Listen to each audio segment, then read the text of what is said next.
Christmas Eve in Granton. I wore my mother's last sweater into the living room, into the fake smiles and cinnamon candles. When she hissed, "Take it off now," her hand followed. I didn't cry. I hit record. The next morning, I walked into the courthouse not as a victim, but as this county's assistant district attorney. By noon, the whole city would know why they really wanted my grandfather's estate. My name is Katie Hoffman. I am 32 years old.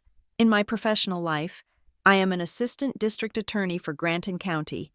I build cases on forensic evidence, procedural law, and the stark, cold logic of human behavior. I cross-examine witnesses, I draft indictments, and I stand before judges to argue for what is right, based on what is provable. But on Christmas Eve, none of that matters. On Christmas Eve, at my father's house, I am not the ADA. I am just a ghost at the feast, a problem to be managed, a living reminder of a life my father, Derek Ashford, would prefer to forget. This year's gala at their Granton Hills estate was, as always, a performance. The house, which my grandfather, Judge Malcolm Ashford, had built with his own hands, was now unrecognizable. Veronica Hale, my father's wife of 15 years, had stripped it of all warmth, replacing my grandmother's walnut furniture and worn Persian rugs with white marble, brushed steel, and acres of cold, unforgiving glass. The air, which should have smelled like pine and roasting food, smelled of money, bleach, and Veronica's signature gardenia perfume, a scent so aggressive it felt like an assault. She called this annual event a family gathering, but the guest list told a different story. The mayor was here. The publisher of the Granton Gazette was nursing a whiskey by the fireplace. Half the county's real estate developers were networking over shrimp. This was not a party. It was a strategic exercise in influence, and my father and Veronica were the reigning monarchs.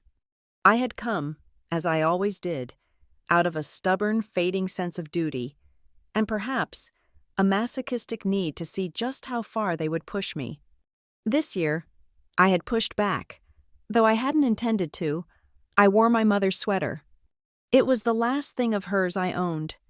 My mother, Evelyn, died when I was young, and Veronica had been methodical in purging her presence from the house. But this sweater, a thick, ivory cable-knit cashmere, had been in a box of my old college things. Missed in the great cleansing, it was soft, it was warm, and as I'd pulled it over my head tonight, it felt like armor. It still, after all these years, carried the faintest scent of the cedar chest where it had lived, a ghost of a perfume that was not gardenia. I saw Veronica spot it the moment I walked in. I was standing by the towering, professionally decorated tree, looking at the blinking lights, feeling the familiar chill of isolation settle over me. Her smile, plastered on for the Gazette's photographer, didn't slip, but her eyes, ice blue and assessing, hardened. Her gaze snagged on the ivory wool, and a small, tight line appeared between her perfectly waxed eyebrows. It was a disruption, a piece of the past she had not curated, had not approved. She waited. She was a predator, and she was patient. She waited until the photographer had moved on to my father, until I was momentarily alone near the grand piano. She glided across the marble floor, a vision in emerald green silk. "Katie, darling," she said, her voice a buttery purr for any nearby guests. "So glad you could make it." She leaned in, close enough for me to feel the coldness radiating from her, overwhelming the faint scent of cedar with her sharp perfume. Her voice dropped to a hiss, a venomous whisper meant only for me. "Take it off." The words were so sudden, so stark, that I almost flinched. "What?" "The sweater," she seethed, her smile still frozen in place, a grotesque mask. "Take it off, now. You have no right to wear her things in my house." My training kicked in. The part of my brain that handles hostile witnesses and aggressive defense attorneys took over. My pulse didn't quicken. My expression remained neutral. My left hand, holding a glass of sparkling water, remained perfectly still. My right hand, however, moved.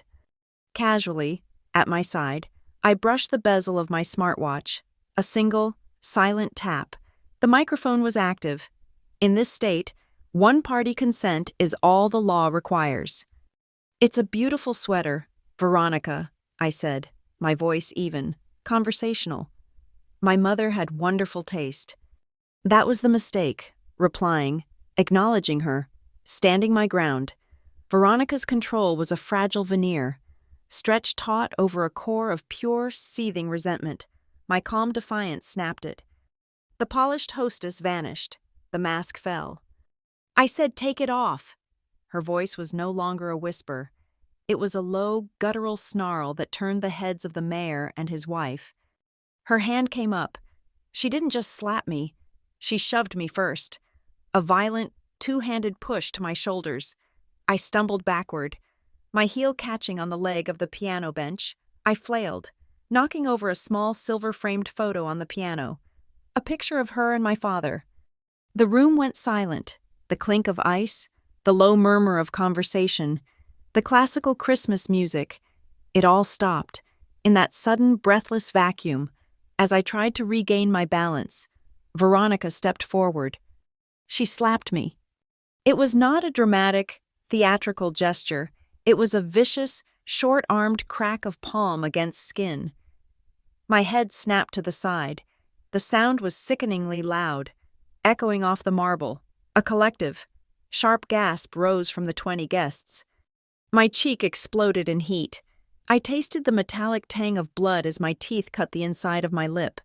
Slowly, very slowly, I turned my head back to face her. I made sure my watch was angled toward her. Veronica stood there, her chest heaving, her nostrils flared. Her eyes were wide, not with remorse, but with a wild, triumphant fury. Then, she registered the audience. The mayor's jaw was open. The Gazette photographer, his professional instincts overriding his shock, was slowly, almost imperceptibly, raising his camera. The panic set in. "Oh my God," she gasped, her hand flying to her own throat. The picture of a scandalized victim. "Katie, how could you? Coming in here, provoking me, saying those awful things?" My father, Derek, finally broke his freeze. "Veronica, Katie, what is happening here?" He rushed over, the concerned patriarch.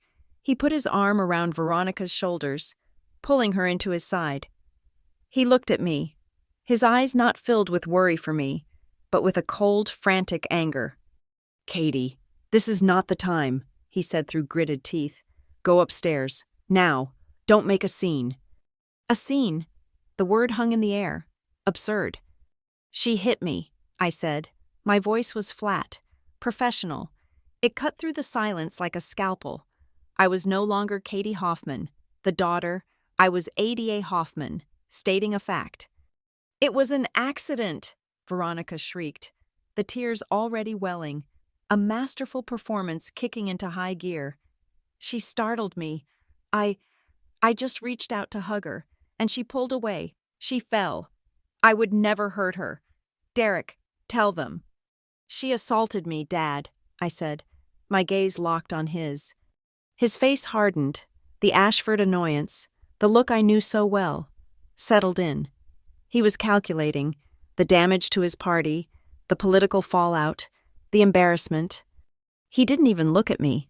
He glanced over my shoulder, toward the front door where a private security guard, a man named Peters, was standing. It wasn't a nod. It was just a subtle lift of the chin, a fractional turn of the head. The message was clear. Handle her. Get her out. Peters, a broad man in a tight black suit, started moving toward me. "Ma'am, let's just go outside and get some air." I held up one hand. "Don't," I said. My voice was quiet, but it carried the full weight of my office. Peters stopped. He was private security, but he knew who I was. He knew what I represented. I looked at my father, at his wife, now sobbing into his expensive suit jacket, at the circle of stunned, silent guests. "You don't have to escort me," I said to Peters. I turned my back on them. I walked past the piano, past the stunned photographer, past the ridiculously large tree. I did not run. I did not wipe my cheek. I walked with my head high, the ivory cashmere of my mother's sweater feeling less like armor and more like a target. I pulled open the heavy oak door and stepped out into the night. The cold was a relief. It was biting. Real. It grounded me. The snow was falling lightly, dusting the perfect, manicured lawn. I walked down the long, heated stone pathway, away from the golden light and the fake warmth. I pulled my phone from my coat pocket. My fingers were steady. I dialed 3 numbers. 911. Granton County 911. What is your emergency? The voice was calm, familiar. Yes, I need to report an assault. My location is 1200 Ashford Drive. What is the nature of the assault, ma'am? My name is Katie Hoffman. I have been struck in the face by an adult female. Veronica Hale. The assailant is on the premises. No weapons are involved. No medical assistance is required at this time. I am requesting a patrol unit to take a report. There was a pause. Ma'am, is this a domestic disturbance? This is an adult assault. Dispatch, please send a unit. I hung up. I didn't have to wait long. The flashing red and blue lights painted the perfect white snow in garish colors within 5 minutes. A cruiser pulled up the long drive. 2 officers got out. Officers Chen and Riley. I knew Chen. We'd prepped a burglary case together last month. He squinted at me as he approached, his notepad out. Ma'am, we got a call about an ADA Hoffman? What in the world is going on? The red mark on my face was blooming now, a dark, ugly stain. Before I could answer, the front door burst open again. My father and Veronica, the united front. Officers, thank God, my father boomed, his voice full of false relief. This is a terrible misunderstanding, a simple family spat.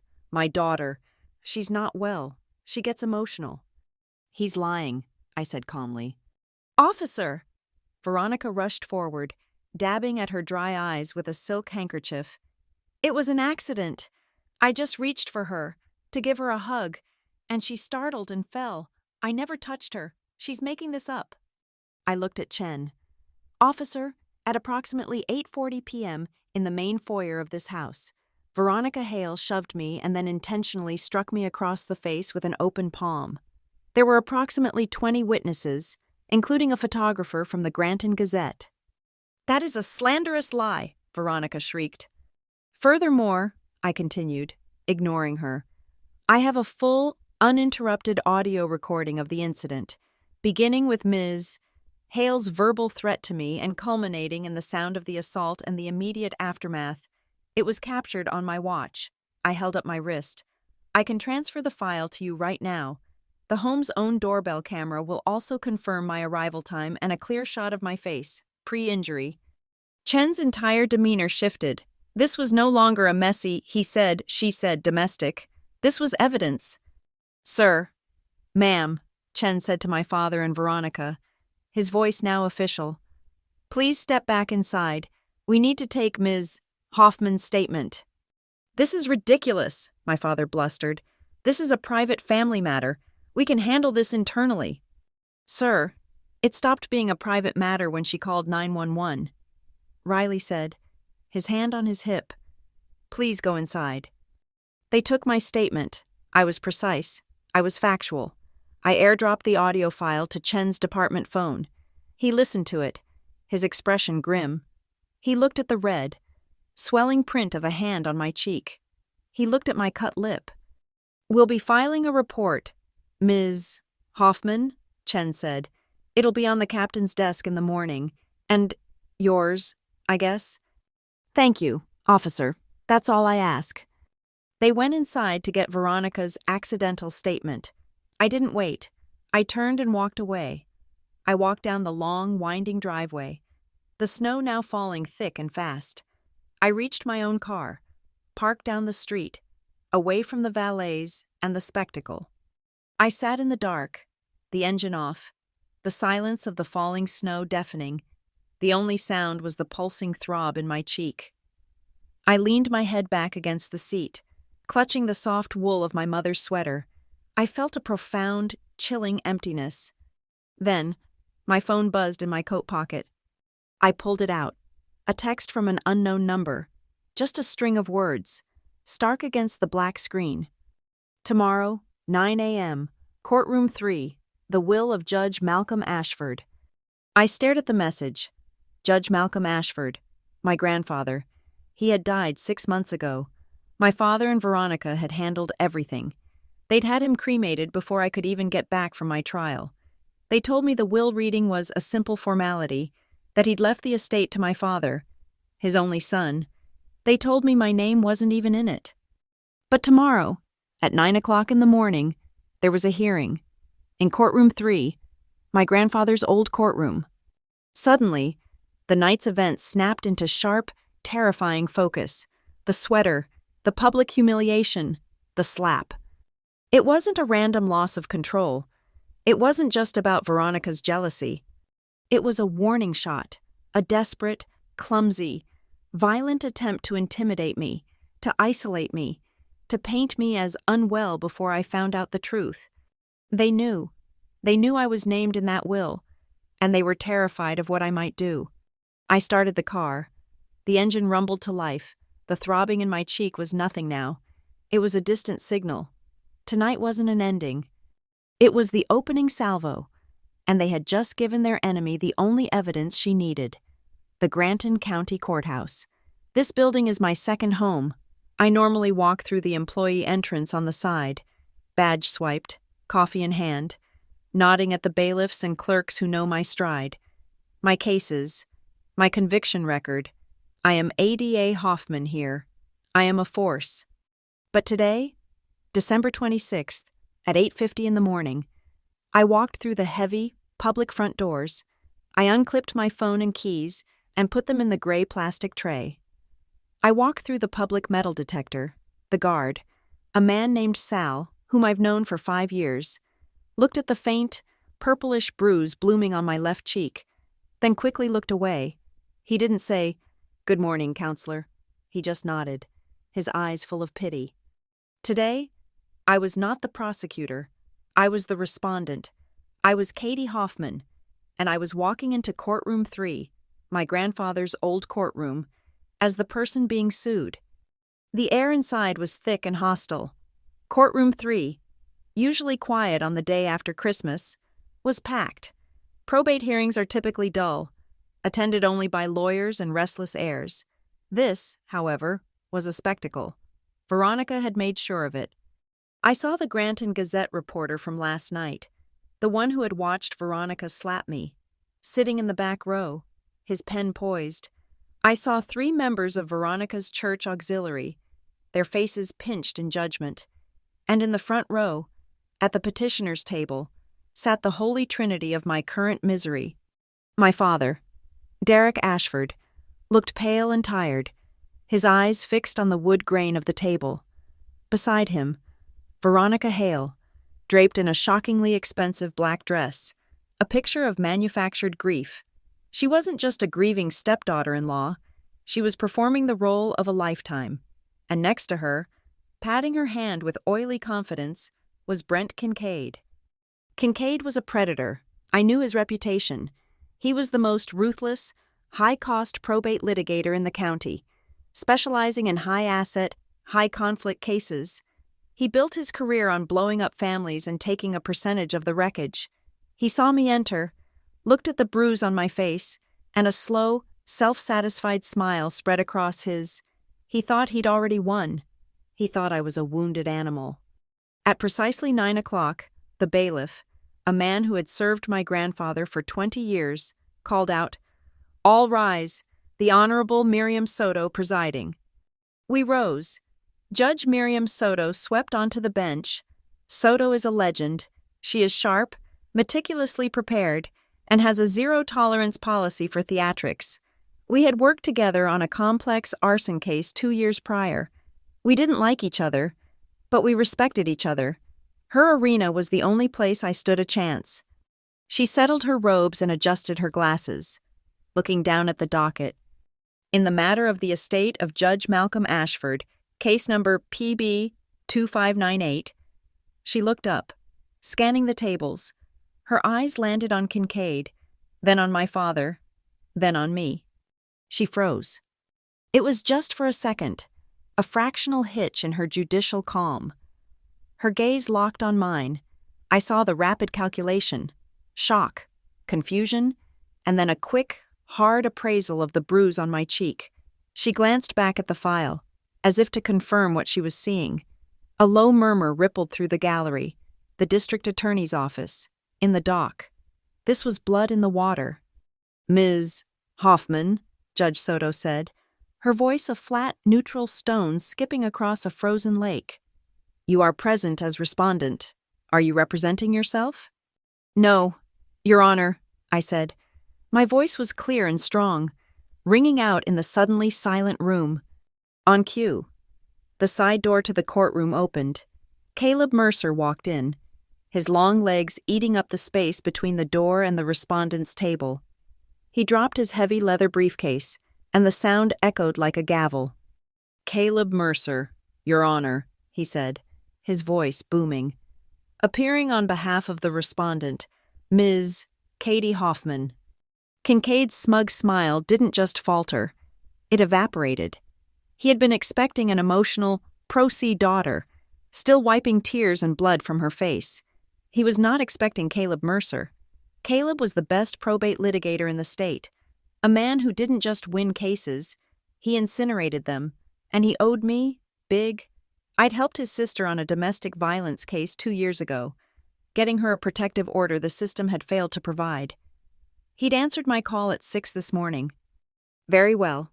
Mr. Mercer," Soto said, a flicker of approval in her eyes. "Mr. Kincaid, as petitioner, you may begin.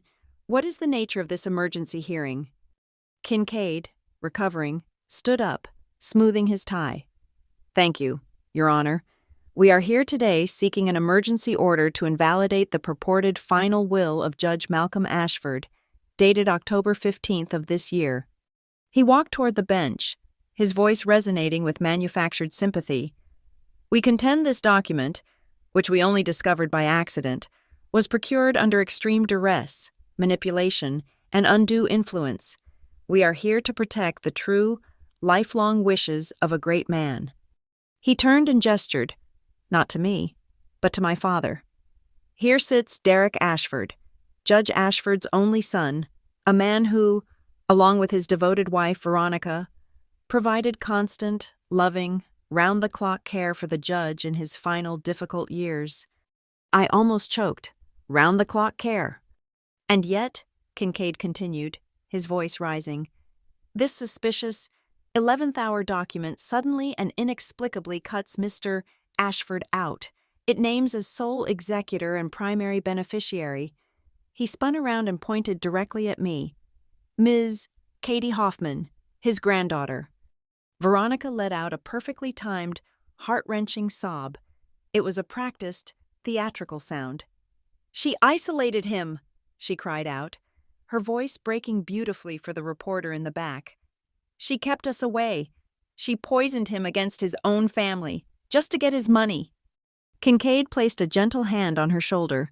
There, Veronica." He looked back at Soto. "As you can see, Your Honor, the emotions are raw.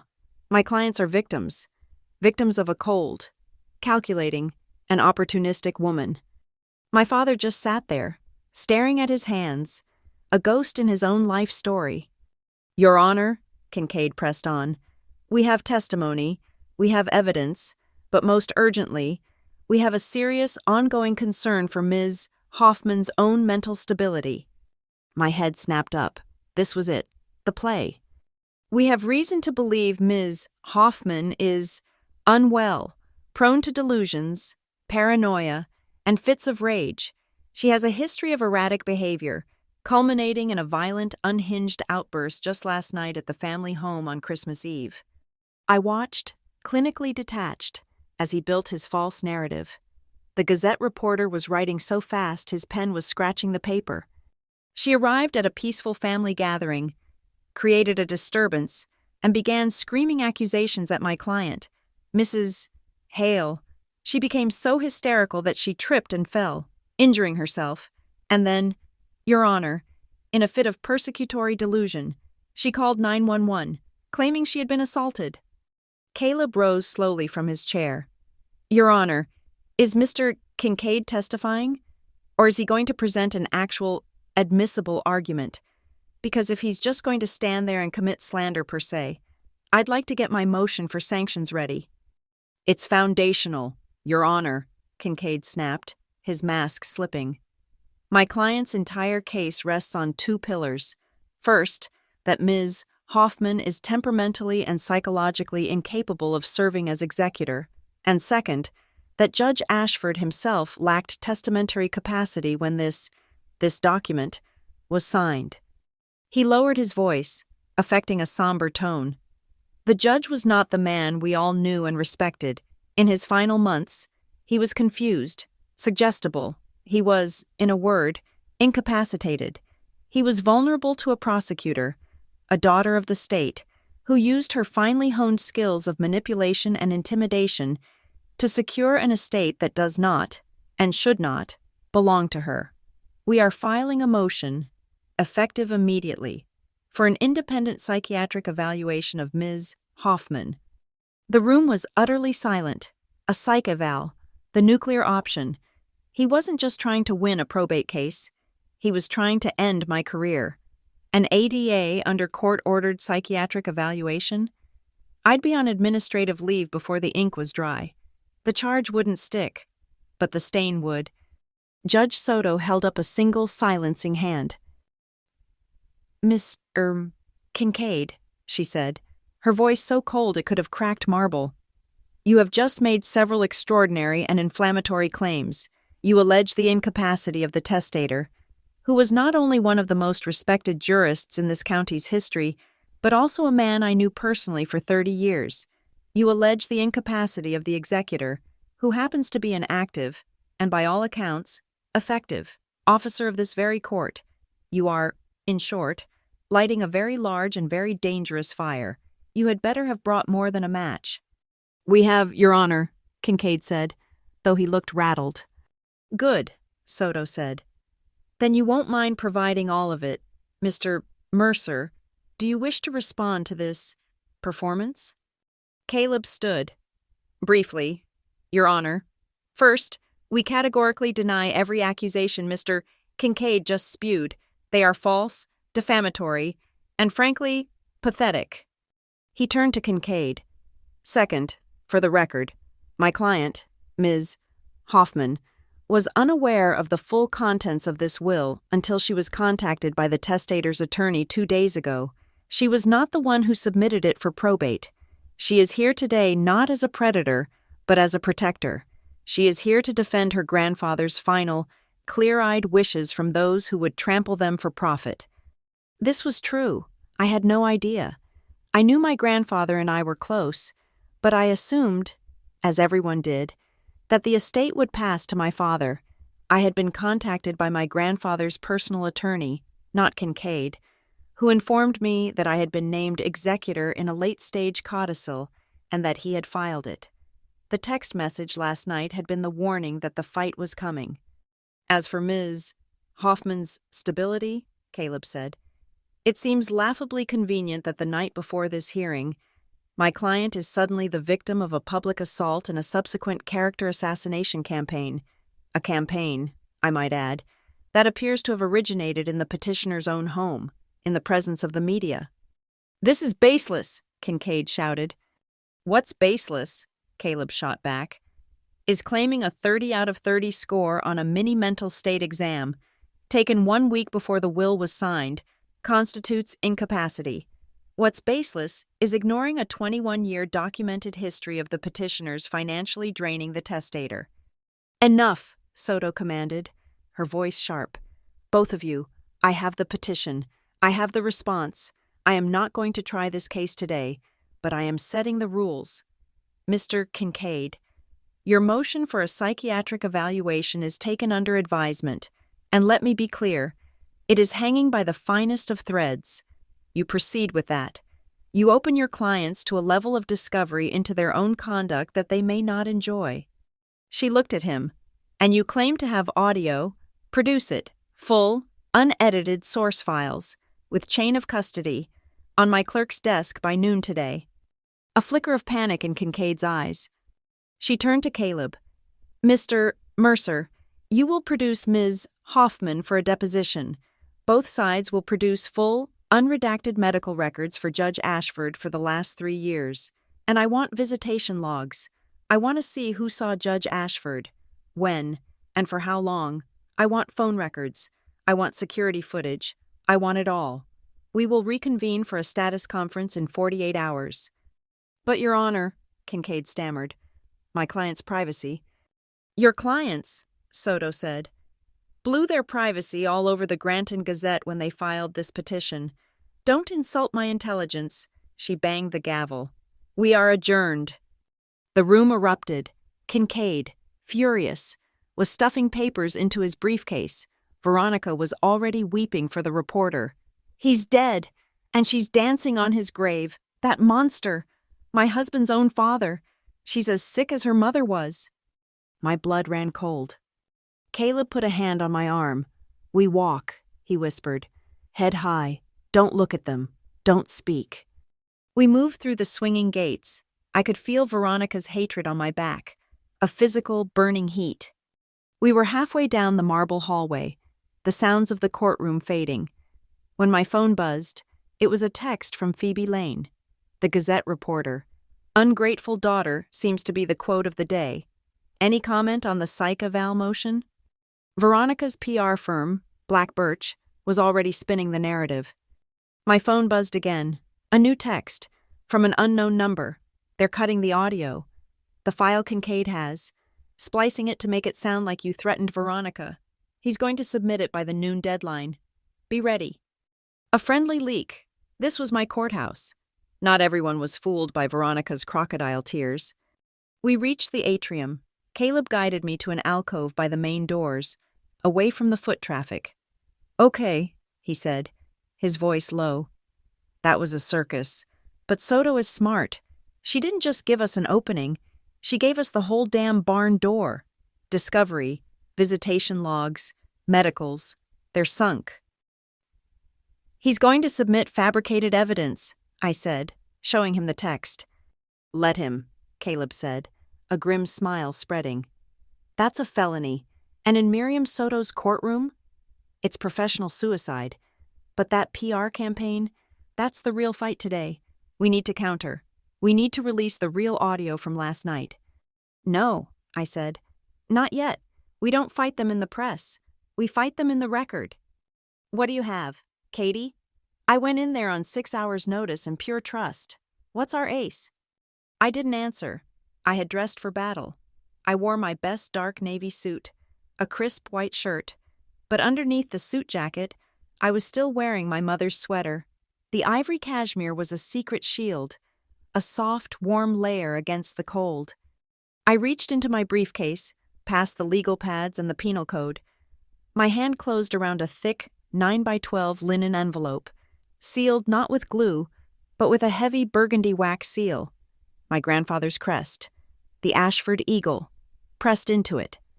He had given it to me 3 weeks before he died, during our last lucid conversation. Do not open this, Katie girl, he'd said, his voice thin as paper, but his eyes as sharp as tacks. Not unless they make you, not unless they try to break my final word. If they do, you give this to Miriam Soto, and only her. Katie? Caleb asked again, his patience thinning. I pulled the envelope out. It was heavy. We have this, I said. Caleb's eyes widened. Is that? It's a handwritten letter from my grandfather, addressed to Judge Soto. I haven't opened it. I don't know what it says, but he told me to hold it until the right moment. The right moment is now. Katie, Kincaid is about to commit a crime. No, I said, sliding the heavy envelope back into my bag, zipping it shut. The right moment is when he thinks he's won. The right moment is after he has submitted his fabricated audio, after he has lied on the record.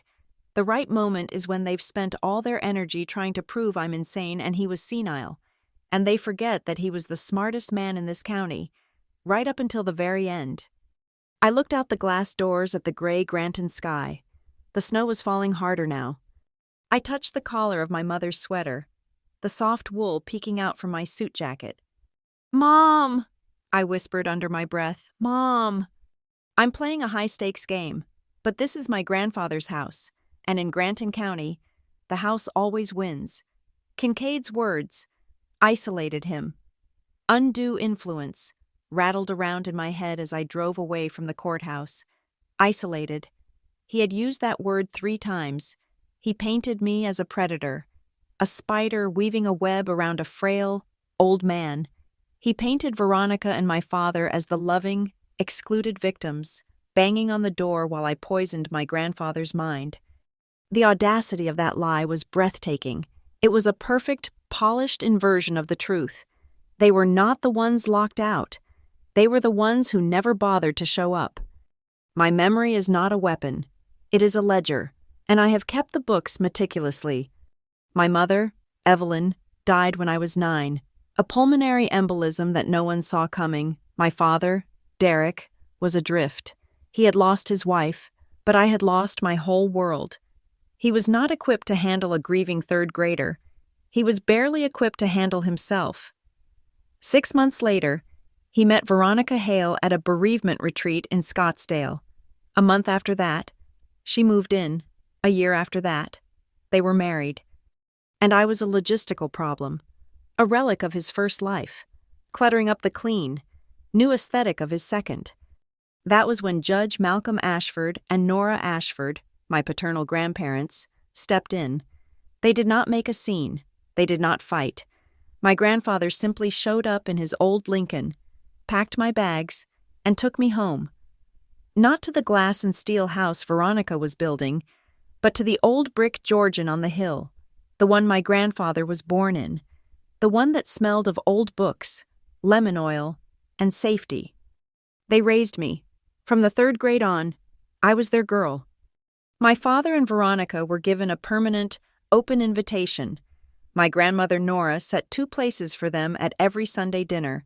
My school sent them invitations to every play, every parent-teacher conference, every award ceremony. They never came. The symbol of my childhood was not the spider's web Kincaid described. It was the empty chair. I remember the 4th grade spelling bee. I was the school champion. I sat in the front row of the auditorium, my legs dangling, twisting the ribbon on my participation certificate. I kept looking back at the double doors. I had told them. I had called my father's new house. Veronica had answered, "Oh, that's sweet. Katie, we'll try." Try was their code for no. I looked back at the rows reserved for parents. In the 3rd row, my grandmother Nora, her camera the size of a shoebox, was waving.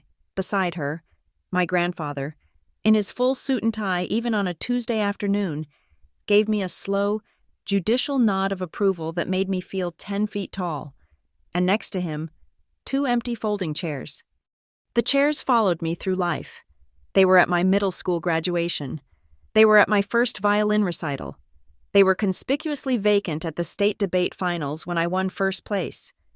My father and Veronica were always traveling, or at a conference, or deeply committed to a new charity venture. Their absence was a physical presence. It was a cold draft in an otherwise warm room. The room, however, was always warm. My grandmother Nora defined the word presence. Her love was a tangible thing, and it usually smelled like baking. Her kitchen was the center of the universe. It was where she taught me to measure flour, to braid dough, to wait patiently for the yeast to rise. She taught me that the smell of cinnamon rolls baking could cure almost any sadness. She would hum, her hands dusted in white, and tell me stories about my mother as a little girl. She kept Evelyn alive for me, in the scent of vanilla and the warmth of the oven. "Presents, Katie girl," she would say, wiping a smudge of flour off my nose. "It's not about being loud. It's about being there. It's about showing up." My father and Veronica showed up. Of course, they showed up for the big holidays, when their absence would be too conspicuous. Christmas, Easter, Thanksgiving. They would sweep in, Veronica's perfume preceding her, my father carrying expensive, poorly chosen gifts, and sometime after the meal, before the dessert, the ritual would begin. My father and Veronica would ask to speak to my grandfather privately. They would retreat to his study, the door would close, I would be in the hall, pretending to read, and I could hear the murmur, the tones, if not the words, my father's placating, whining voice, Veronica's sharp, demanding one, and my grandfather's deep, steady rumble, getting shorter and shorter. They always needed something, an investment for a new, can't-miss real estate deal, a bridge loan to cover a margin call, money. It was always money. They would emerge an hour later, Veronica smiling too brightly, my father looking relieved, and my grandfather would look exhausted. He would come find me later, in the library, where I was actually reading. He would not apologize for them. He was a judge. He dealt in facts, not emotions. Instead, he would pull a book from the shelf. They think in terms of assets, Katie, he told me once, after a particularly bad Easter visit. I was 15. They see the house, they see the stocks, they don't see the foundation. The foundation is what matters.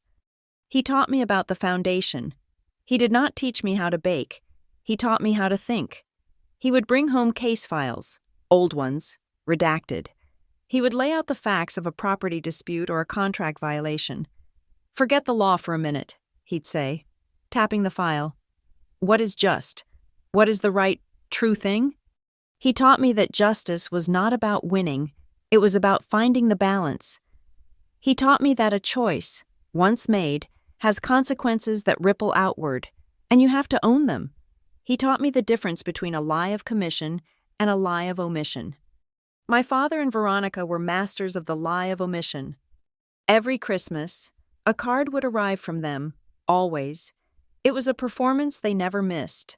It was always a professional photo, usually taken on a beach somewhere tropical. They looked tan and rich and happy. Inside, a pre-printed, embossed message, wishing you a joyous holiday season and a prosperous new year. Warmly, Derek and Veronica. Never my name, not dear Katie, not we miss you, just an empty sateen-finished platitude. It was a business transaction, an acknowledgement of a contractual, if inconvenient, relationship. The year I turned 18, I was accepted into the pre-law program at Georgetown. I was ecstatic. My grandfather took me out for the most expensive steak in Granton. My grandmother cried and gave me a new set of luggage. I called my father to tell him. Veronica answered. "Oh, that's wonderful, Katie," she said. Her voice was flat. "That's very ambitious." A few hours later, I got a text message. From her. Not him. "Just remember that family is supposed to come first. Your grandfather isn't young. It's selfish to be so far away when you're needed here." I stared at the screen. Selfish. Me. For accepting a scholarship. Not them. For being absent for a decade. The audacity was dizzying. I did not reply. The foundation cracked when I was 21. My grandmother Nora died. A sudden, massive stroke. It was the first time I saw my grandfather cry. We were destroyed. The funeral was on a Tuesday. My father and Veronica arrived late. Halfway through the eulogy I was struggling to give. They slipped into the back pew. Veronica, I noted with a cold, clinical detachment, was checking her phone. At the graveside, she stood next to my father, looking impatient, checking her watch. As soon as the service ended, while people were still coming up to my grandfather to offer condolences, she pulled my father aside. "Derek," I heard her whisper, "the market closes at 4. We really can't wait." They did not come to the wake. They were at the church for maybe 30 minutes, total. They were late, and they left early. The day after, my grandfather and I were alone in the quiet, empty house. The smell of cinnamon was gone. It felt like the whole world had gone gray. "Let's go, Katie girl," he said, his voice rough. He drove us to the nursery.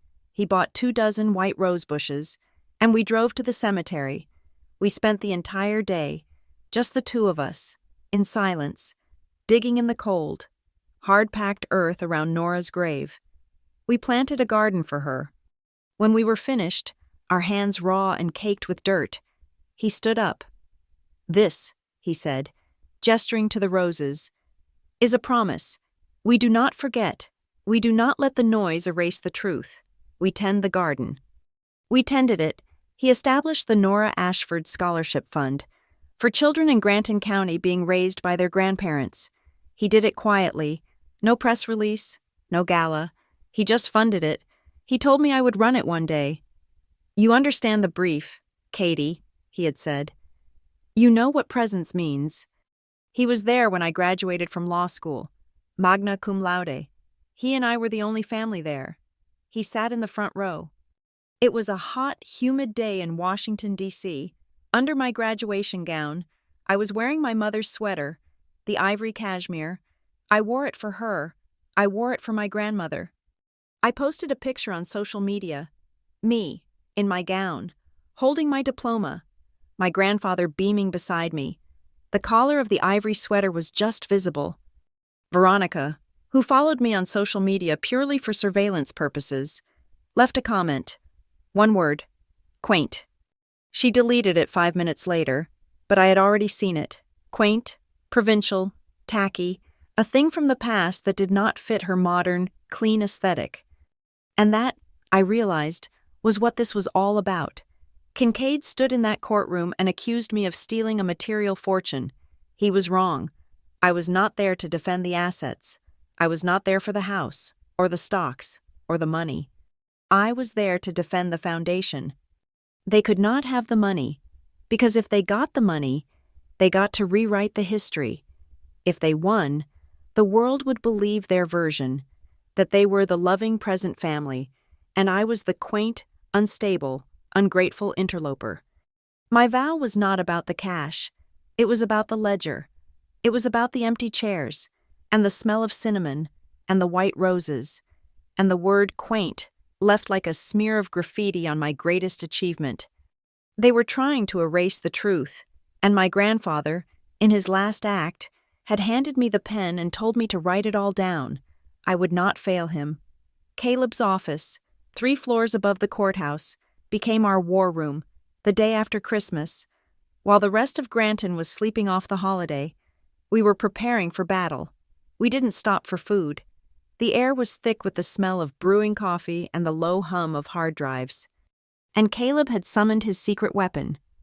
"Katie Hoffman, meet Sloane Pierce," he said as I walked in. Sloane Pierce was not what I expected. She wasn't a lawyer. She was a forensic accountant and a digital archaeologist, a woman who treated spreadsheets like hostile witnesses and believed every server had a confession to make. She was short, with spiky, salt and pepper hair, and looked at the world through a pair of high-tech glasses that seemed to project data onto the lenses. "I've read the petition," Sloane said, not bothering to shake my hand. She was already focused on a wall of 4 monitors. "Kincaid's sloppy. He alleges incapacity but provides no medicals. He alleges undue influence but provides no timeline. He's bluffing." "He's not just bluffing," I said, the bruise on my cheek aching under the fluorescent lights. "He's lying, and he has a PR firm, Black Birch, painting me as unstable." "Black Birch," Sloane scoffed. "A bunch of children who think a hashtag is a legal strategy. Forget them. Forget the PR. We don't fight this in the paper. We fight it in the data." Caleb nodded. "Sloane is building our counter-narrative. Judge Soto gave us 48 hours for discovery. Sloane's already built a 10-year timeline." 21 years, Sloane corrected, her fingers flying across a keyboard. "You don't start a fire like this with a single match. This is arson, built over decades." She projected my grandfather's primary checking account onto the center monitor. "When did your mother die, Katie?" 21 years ago, I said, the words dry. "And Veronica married your father?" "About a year later." "Right," Sloane said. She highlighted a transaction. It was dated 2 months after their wedding. "Here it begins. An automatic wire transfer. $2,500. On the 1st of every month, the recipient is a Shell LLC, Ashford Enterprises. Registered to Veronica Hale, Caleb added, sipping his coffee. $2,500 a month, I breathed. For 21 years. That's the baseline, Sloane said. The retainer for services not rendered, it's the investments that tell the real story. She cross-referenced the main account with my grandfather's brokerage accounts. A new timeline appeared, one of sudden, massive withdrawals. 5 years ago, Sloane said, pointing. A withdrawal of $50,000. What happened 5 years ago? Katie? I searched my memory, the empty chairs, the missed Thanksgivings. My father, he had a software startup in Austin. It failed. It failed, Sloane agreed, because it never existed. The money was wired from the startup's account to a real estate holding company in the Cayman Islands, a company run by one of Veronica's cousins. It was a washout. She pointed again. 3 years ago, 2 withdrawals, 40,000, and then 60,000. His crypto mining venture, I said, the pieces clicking into place. He was gambling, Sloane said flatly. Online sports betting. He was leveraged, and he lost big. He got margin called, and Veronica went to your grandfather to cover his debts. But how do you know? Sloane tapped another key. An email appeared on the screen. It was from Veronica to my grandfather, not to his personal email, but to his accountant's. It read, Dearest Malcolm, I hope this finds you well. Derek and I miss you terribly and are so sad we can't make it up to Granton this month. The flights are just shockingly expensive. As you know, Derek has been working so hard on his new project, and he just needs a little bit more capital to get it over the line. He's just like you, so ambitious. We were thinking a small loan of $100,000 would be perfect. Your accountant has the wire details. We love you so much. V. A loan, Caleb spat. There's no promissory note. There's no repayment schedule. It's theft. Gift wrapped in family sentiment. She was his bagman, I whispered, horrified. She was his partner, Sloane corrected, and Black Birch was her communications department. We pulled their contract. They've been on retainer for 3 years, paid for by that same shell LLC. Their brief?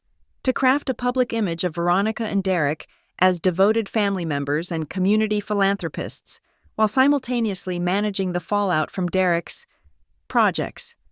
So we have the motive, Caleb said, pacing.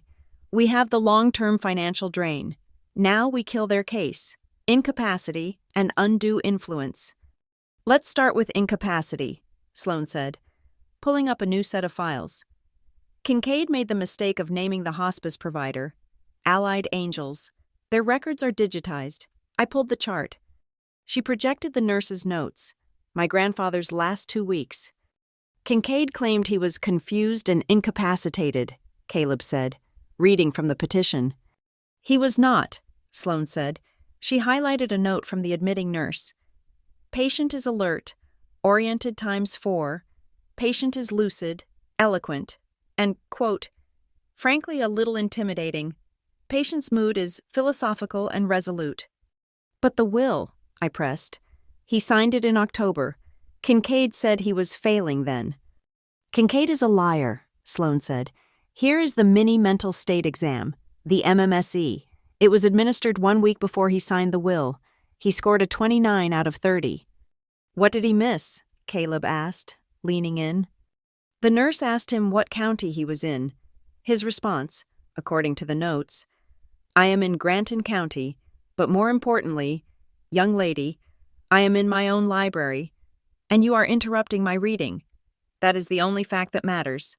The nurse marked him down 1 point for irritability. Caleb laughed, a short, sharp bark. That's Malcolm Ashford. That's testamentary capacity and steel plating. That nail is in the coffin. What about undue influence? My influence, I said. Their influence, Sloane said. She clicked a button. A video file opened. Your grandfather loved watching the deer. He had home security cameras aimed at the lawns. Veronica knew about them. She always insisted they be turned off when she visited, for privacy. So we have no footage? Caleb asked, disappointed. She forgot about the one in the grandfather clock, Sloane said. It's motion activated. It records audio. She pressed play. The timestamp was from 3 months ago. The audio was tinny, but clear. It was Veronica's voice, buttery and smooth. "And you just look so tired. Malcolm, darling, you shouldn't be worrying your head with all these papers. It's too much. Why don't you let Derek handle the will? He's your son. He knows what's best. Just sign the new will we had drafted. It's simple. It protects you. It protects the will." "The will," I counted, my blood running cold. "That's 3? And Katie is so busy. She has her career. She doesn't have time for this. Just let Derek manage the will. He can manage the estate, and you can rest. Just sign the will. The will." 7, I said, as Sloane stopped the recording. She said will 7 times in less than 10 minutes. "That," Caleb said, his voice hard, "is the textbook definition of undue influence. He was resisting her. That's why they're so angry. He said no to them, and yes to you." "They got desperate," Sloane said, pulling up one final, devastating document. It was a PDF, a scan of a fax. This was sent to the main branch of Granton National Bank, 5 days before your grandfather died, while he was in active hospice. It was a durable power of attorney, granting Veronica Hale full, unrestricted access to every single one of my grandfather's accounts. "But it's not signed," I said, scanning the bottom. "It's not signed by him," Sloane corrected. "But the fax header, the timestamp, it's from Black Birch Solutions' main office.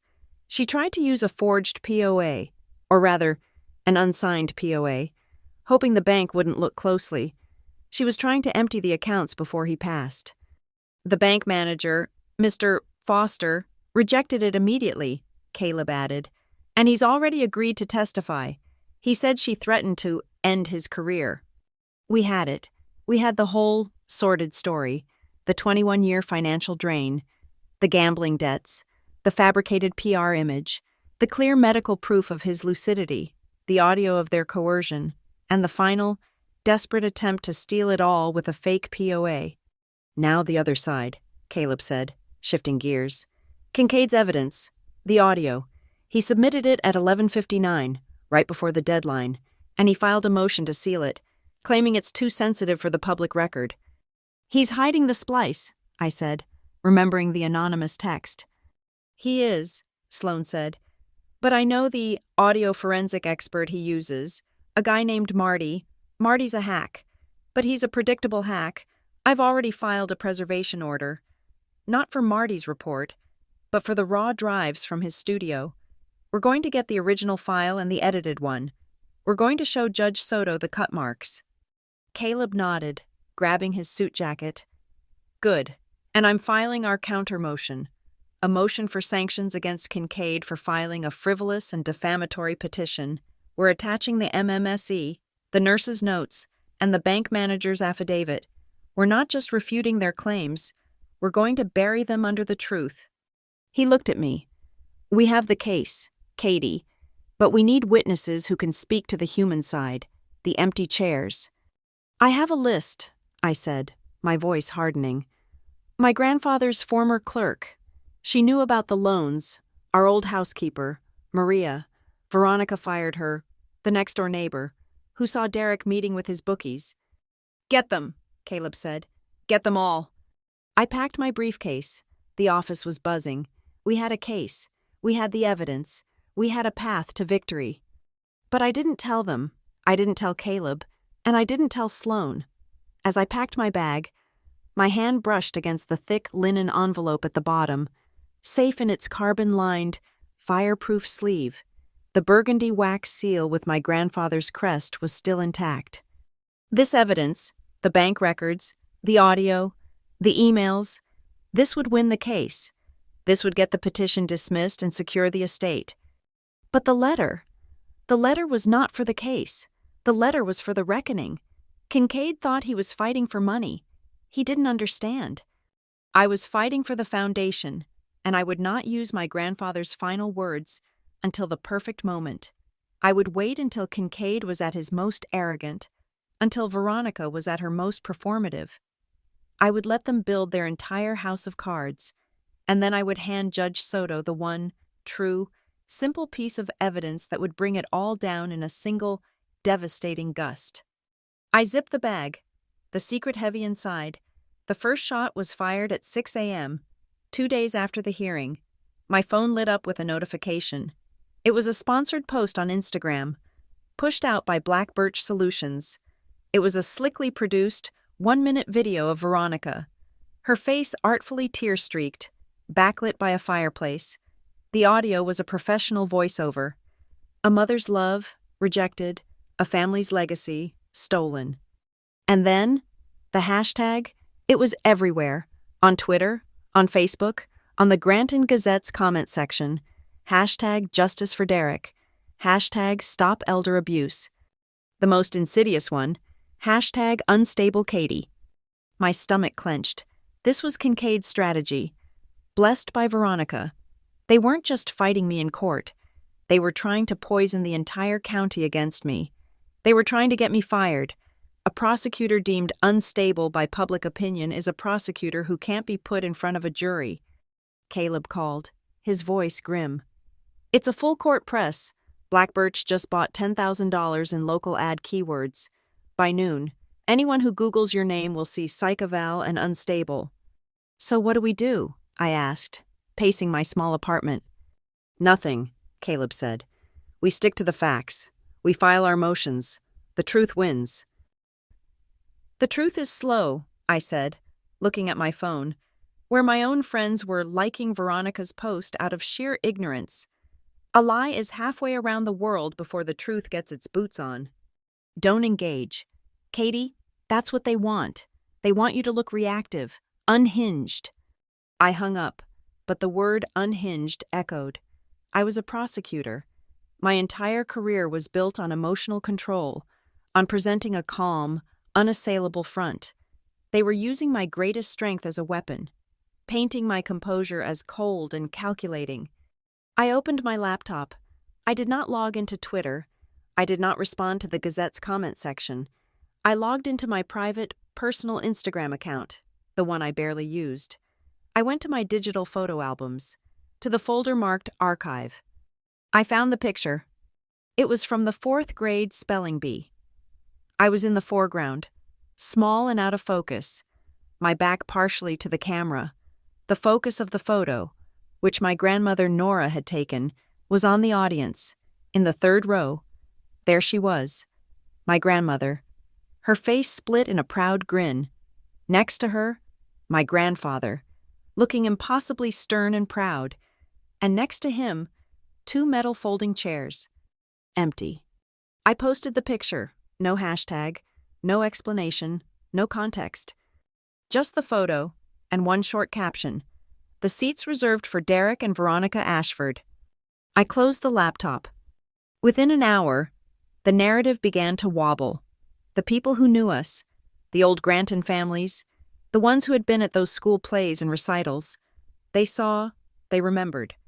The likes on Veronica's post slowed. The comments on mine were quiet, confused. I remember this. I was there. Veronica panicking is Veronica escalating. If a hashtag didn't work, she would use a megaphone. She went on a podcast. It was Granton's biggest local podcast. River City Talks. The host, a woman with a syrupy, empathetic voice, lobbed softballs. So, Veronica, she purred, you're being portrayed as this monster, but the woman I see here is grieving. Oh, thank you. Veronica's voice was a perfect, fragile, broken thing. It's been so hard. We loved Malcolm, we adored him, and to have Derek's own daughter, to have Katie, do this, it's unimaginable. She kept us away. She said things, awful things. I'm afraid she's very, very sick, like her mother was. The line was drawn. The gauntlet was thrown. Caleb's voice was ice. She just committed slander per se, impugning your professional reputation and insinuating a false medical history, not just for you, but for your late mother. We can sue her into the Stone Age. No, I said, my voice dangerously quiet. We don't sue her. We don't want her. We want them. Them? The podcast, River City Talks. They just provided a platform for a defamatory statement with reckless disregard for the truth. They didn't fact-check. They didn't call me for comment. They're a media entity. They're liable. An hour later, a cease and desist letter, drafted by Caleb and signed by me, was on the personal email server of the podcast's producer. It didn't threaten. It simply stated the facts. It listed the specific defamatory statements, the corresponding statutes from the state penal code, and informed them that a copy of the letter was being forwarded to their broadcast insurance carrier and their primary advertisers. The podcast episode was pulled in 45 minutes.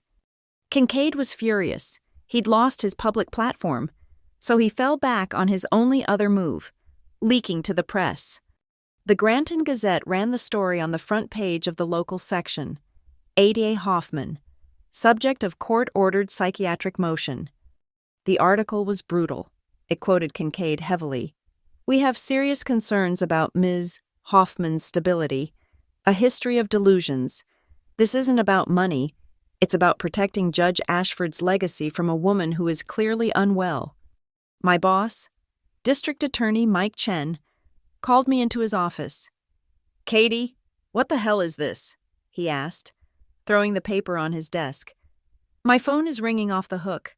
The mayor's office, the police union, they're asking if my top prosecutor is a lunatic." "It's a lie, Mike," I said.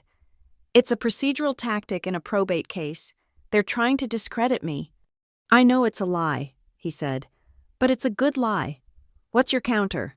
Because no comment isn't going to cut it. "This is," Caleb said, walking into the office. He hadn't been invited. He dropped a thick bound file on Chen's desk. "What's this?" Chen asked. "That," Caleb said, "is A.D.A. Hoffman's complete service record.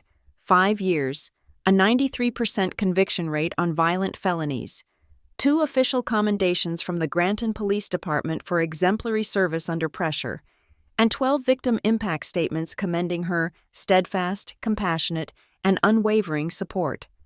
Caleb tapped the file. "Kincaid wants to talk about stability? Let's talk about it. Blackbirch just gave the Gazette a rumor. I'm giving them the facts." By 3 p.m., the Gazette had updated its online article. The new headline was more balanced. Hoffman probate case turns vicious. Attorney calls psych eval motion. Defamatory stunt. Releases ADA's service record. The narrative was wobbling, but I wasn't done. While Caleb fought the PR war, I was fighting the legal one. I filed for a temporary restraining order against Veronica Hale. I did not file it in probate court. I filed it in family court, as a victim of domestic assault. I attached Officer Chen's police report from Christmas Eve. I attached the booking photos of my bruised face. I attached the unedited, crystal-clear audio file from my watch, where Veronica screamed, "Take it off now," followed by the unmistakable sound of a palm striking flesh. The hearing was fast-tracked. Because I was an ADA, the case was given to a visiting judge to avoid conflict of interest. Veronica and Kincaid were summoned with 2 hours' notice. They were furious.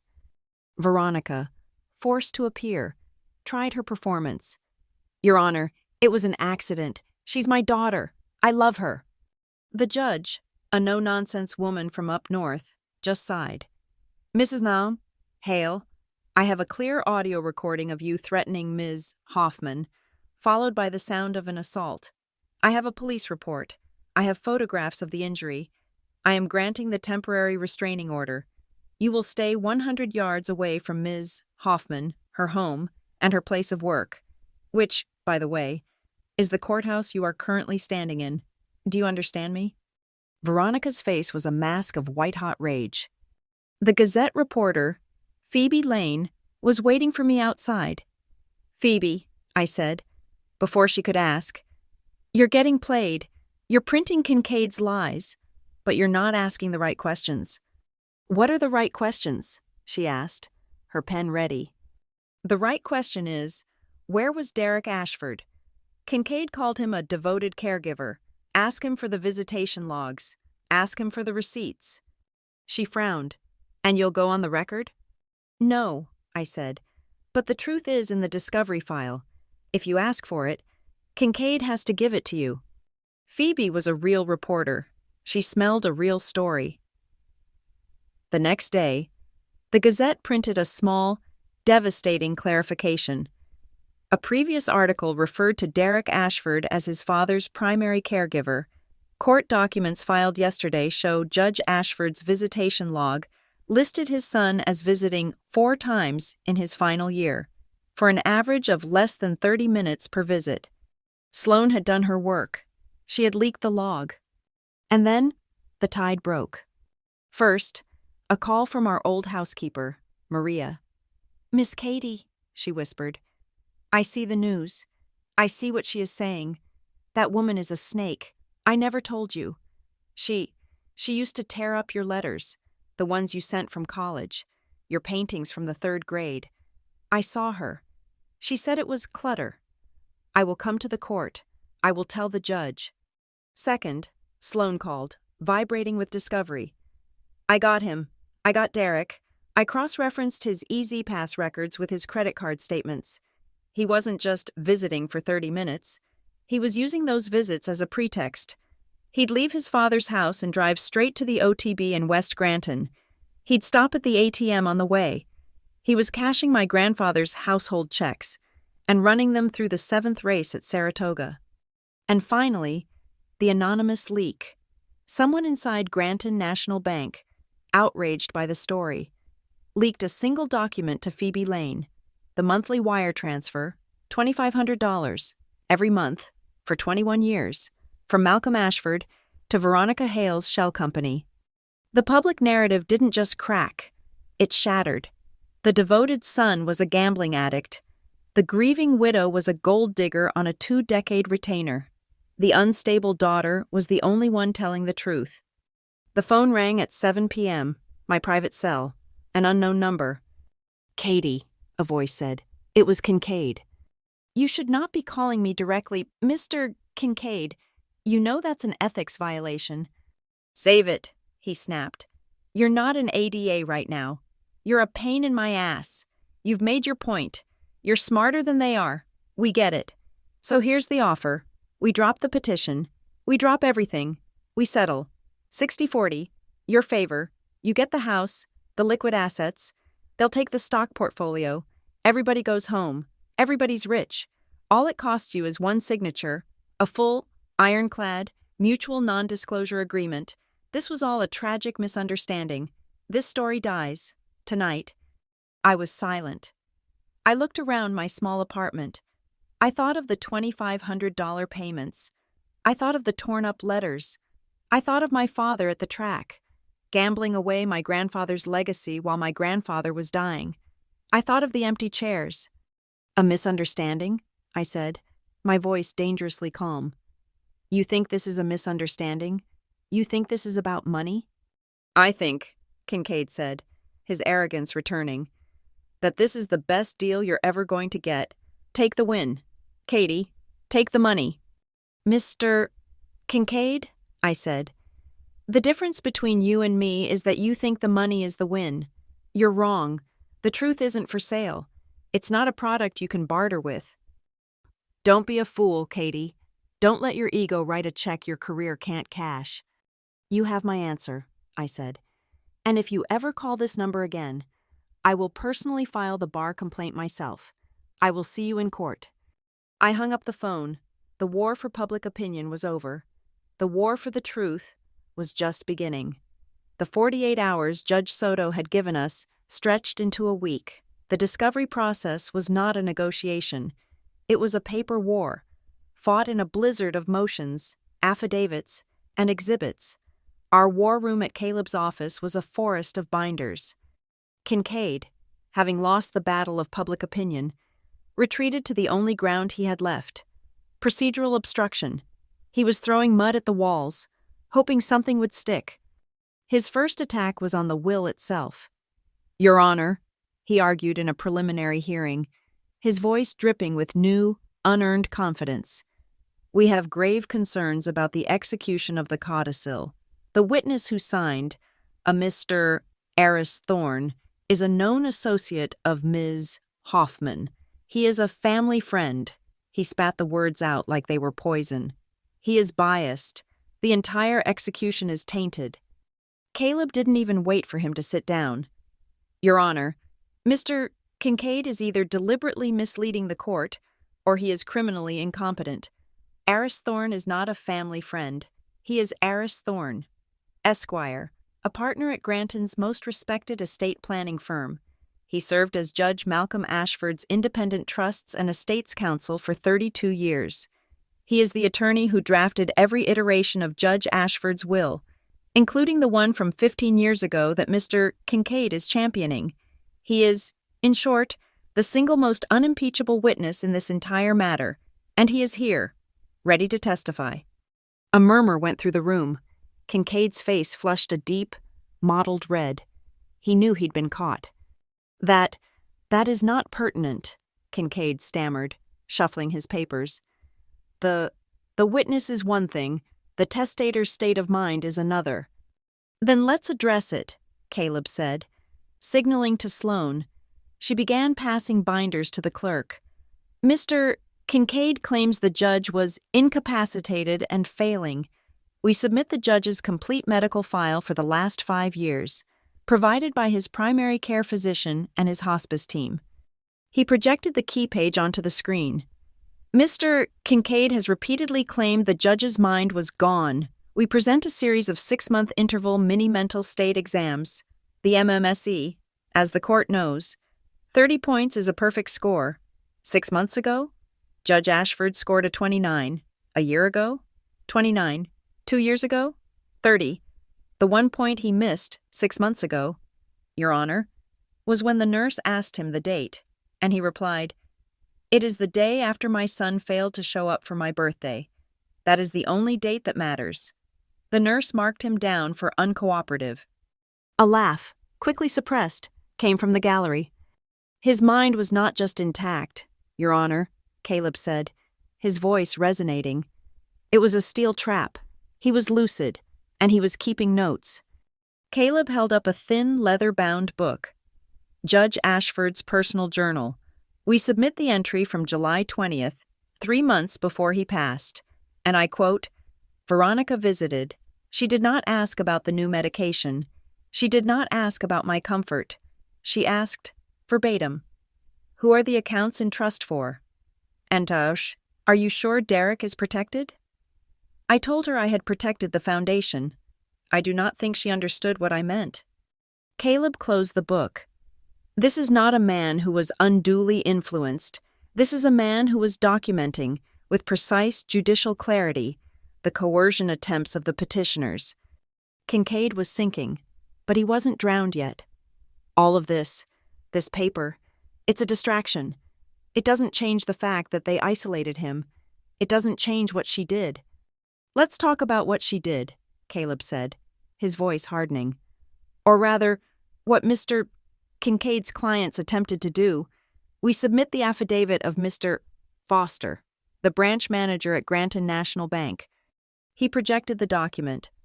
Mr. Foster attests that Mrs. Veronica Hale attempted to gain access to Judge Ashford's primary accounts on 3 separate occasions in his final 2 weeks.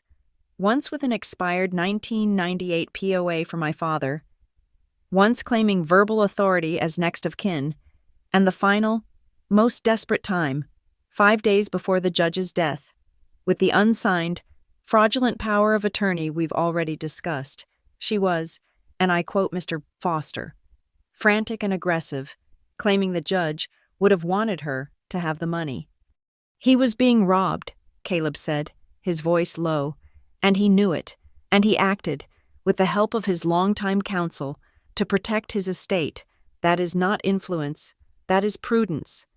The air was thick. Judge Soto looked down at Kincaid. Mr. Kincaid, she said, you are skating on the thinnest of ice. You have built a case on allegations that are not just unsubstantiated, but are being systematically disproven by documented evidence. What precisely do you have left? This was the moment, the desperation. The audio, Kincaid yelled, springing to his feet.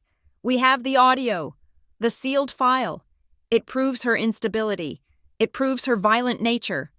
Yes, Caleb said, a thin, dangerous smile on his face. The audio. We were hoping you'd bring that up. Sloan's expert, Dr. Miles Allen, a man who specialized in forensic audio analysis for federal agencies, took the stand. He was dry, academic, and utterly lethal. Dr. Allen, Caleb said, you analyzed the sealed audio file submitted by Mr. Kincaid? I did. And what did you find? It is a fabrication, Allen said simply. A crude one, but effective if you don't know what to look for. He put the waveform on the screen. Mr. Kincaid's file, which he submitted under penalty of perjury, contains a recording of Ms. Hoffman allegedly screaming, I will kill you. But as you can see from the waveform, there are 3 distinct splice points. The ambient room tone is inconsistent. The digital signature of the file shows it was processed in an editing software, exported, and then re-imported to degrade the quality and hide the cuts. Kincaid was chalk white. He's a hired gun. He's lying. Am I? Dr. Allen asked. Then perhaps Mr. Kincaid can explain the source file we subpoenaed from his expert studio. A new file played, my voice, clear, cold, and echoing with the confrontation from Christmas Eve. And I will kill your case in court. Now, get out of my way. The courtroom was silent. Your Honor, Caleb said, Mr. Kincaid, an officer of this court, did not just submit a misleading file. He submitted a digital forgery, a piece of manufactured evidence, in a deliberate attempt to defame my client and defraud this court. We move to have the evidence excluded, and we demand immediate, severe sanctions, including a review for disbarment. Judge Soto's eyes were 2 chips of ice. Mr. Kincaid, you will remain in this courtroom. The audio is excluded. The motion for sanctions is taken under advisement, and you are, as of this moment, 1 breath away from a contempt citation. She looked at the wreckage of his case. Do you have anything left? Anything at all that is not a lie? Kincaid, desperate, his career flashing before his eyes, grabbed one last paper. Yes, the signature. Your Honor, look at it. He projected the signature page from the new codicil. My grandfather's hand. It was weak. The elegant, forceful loops of his judicial signature were gone, replaced by a thin, spidery script. That is not the signature of Malcolm Ashford, Kincaid shouted. That is the signature of a dying man. His hand was frail, his penmanship non-existent. We contend he was too weak to sign it, that his hand was guided, that she guided it. It's a forgery. Judge Soto stared at the signature. She frowned. This gave her pause. The paper trail was perfect, but the physical signature was weak. Very well, Soto said. The case for incapacity has been thoroughly refuted. The case for undue influence has been reversed onto your own clients. But the question of the signature's authenticity, that is a legitimate line of inquiry. We are not a criminal court, but we will have the truth. She looked at her calendar. I am appointing a neutral, third-party forensic graphologist, Dr. Elaine Wu. She is the best in the state. She will be given the original codicil, and she will be given 100 known exemplars of the judge's signature from his entire life. We will reconvene on Monday at 9 a.m. for a mini-trial on this one. Specific issue: the validity of the signature. Dr. Wu will present her findings, and I will make my ruling. Your Honor, Kincaid tried. We need more time. We need to depose Dr. Wu. We need— Your request for a continuance is denied, Soto snapped. You opened this door. Mr. Kincaid, you will now walk through it. We are adjourned. I was reeling. We had won on every front, but he had found one last, crumbling foothold, the signature. That night, I couldn't sleep. The victory felt hollow. I was surrounded by binders and evidence, but I felt a chill. I went to the closet, to a box I hadn't opened in years, my mother's box. Inside, beneath her college yearbooks, was a stack of letters, tied in a blue ribbon, Letters she wrote to me when I was at summer camp, right before she died. Her handwriting was a light, airy cursive. Tucked among them was one I didn't recognize. It wasn't to me. It was to her father-in-law, to Malcolm. It was dated a month before she died. Dear Malcolm, thank you for listening. I know Derek is your son. I know you want to see the best in him, but please, don't let your memory of the little boy he was cloud the justice of who the man is. Don't let your love for him compromise the truth. Protect Katie. Evelyn. He had given this to me after my grandmother died. Your mother, he'd said, was the clearest-eyed person I ever knew. She saw the truth. Don't you ever be afraid to see it, too. I put the letter back. My resolve hardened. The signature was weak, but the will was strong. Monday morning, I walked into the courthouse. The air was electric. This was the end. I saw Veronica and my father huddled with Kincaid. They looked like they hadn't slept. Veronica's eyes were filled with a venomous, desperate hate. I walked to the respondent's table. Caleb gave me a tight nod. Ready? He whispered. Ready, I said. I reached into my briefcase. I did not pull out a legal pad. I did not pull out a binder. I pulled out the carbon-lined, fireproof sleeve. Slowly, deliberately, I slid the heavy, 9x12 linen envelope onto the table. I positioned it directly in front of me, parallel to the edge of the wood. The thick burgundy wax seal, my grandfather's crest, the Ashford eagle, was face up. I didn't open it. I just rested my hands on it. Kincaid saw it. His frantic whispering to my father stopped. He stared at the seal. He knew what it was. He knew what it meant. Veronica saw it. She saw his reaction. What? She hissed at him. What is that? The doors opened. All rise. The Honorable Miriam Soto presiding. Judge Soto entered. She saw the binders. She saw the lawyers. And she saw the large sealed envelope resting under my hands. She took her seat. Good morning. We are here on the single issue of the signature's validity. Dr. Wu, you may proceed. I did not move my hands. The letter was ready. Judge Soto's courtroom had transformed.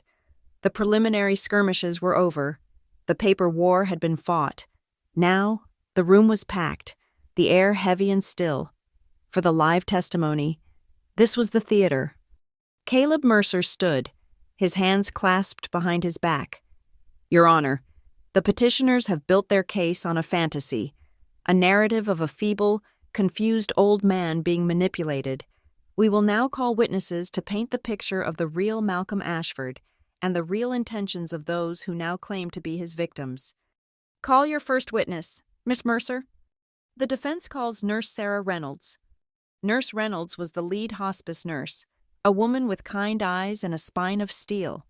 She sat, her hands folded over her notepad. Nurse, Caleb began, you were with Judge Ashford in his final weeks.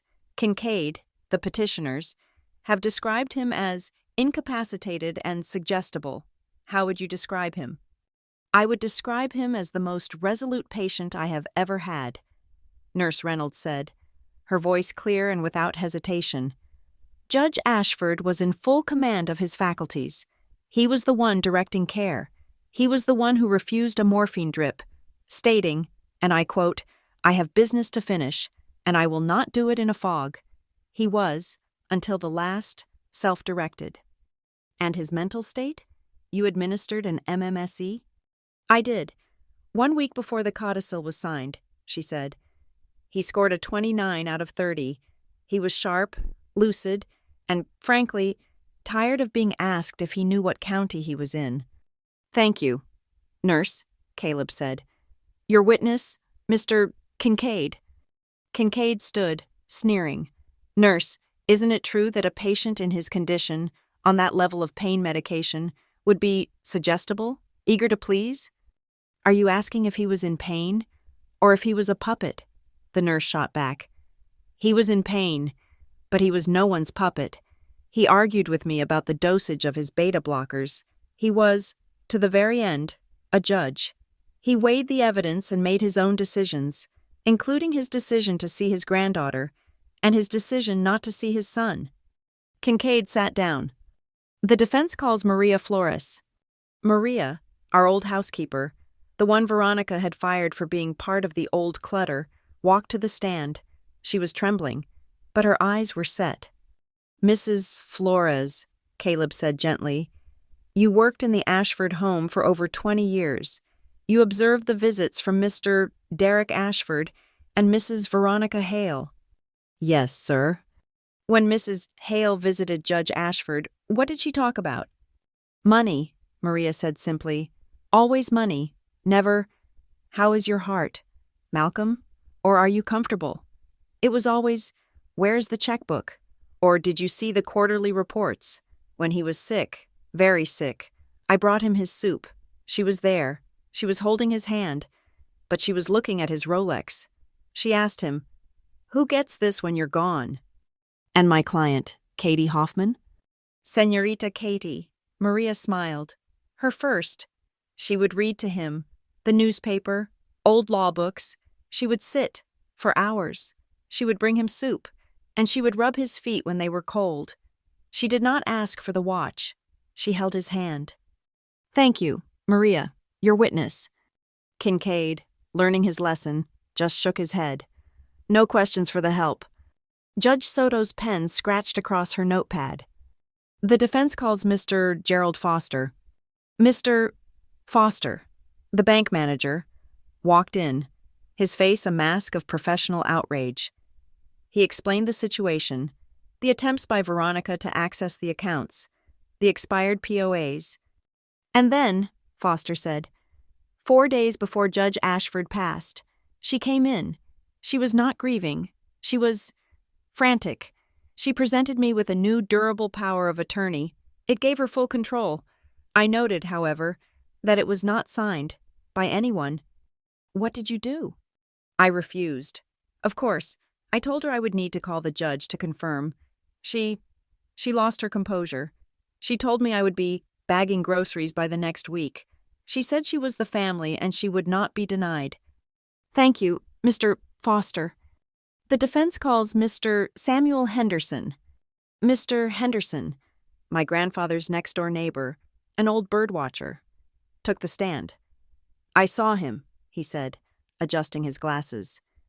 The son, Derek, he'd pull up, go inside for maybe 20-30 minutes, tops, then he'd come out, get in his car, and drive down to the corner, by the oak tree.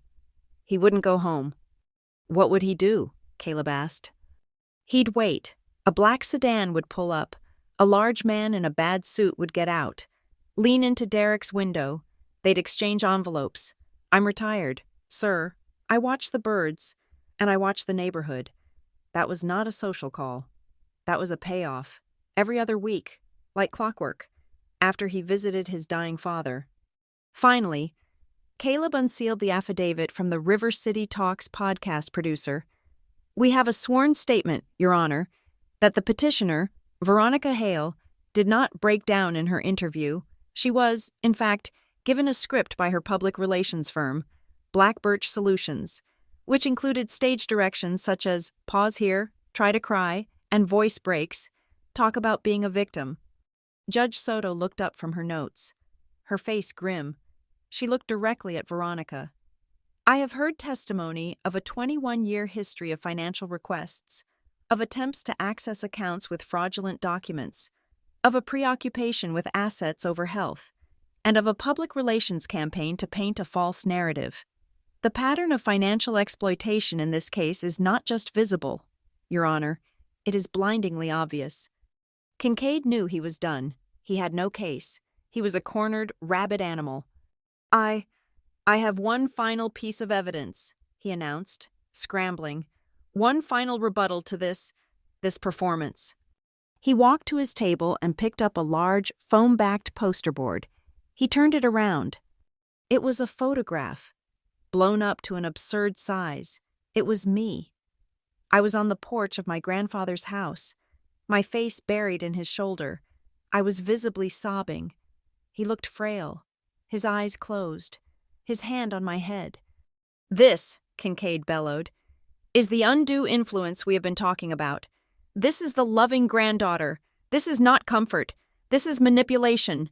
This is her, preying on a weak, dying man, crying on cue, securing her inheritance. This is the real Katie Hoffman. The courtroom was silent. I looked at the photo. I remembered the day.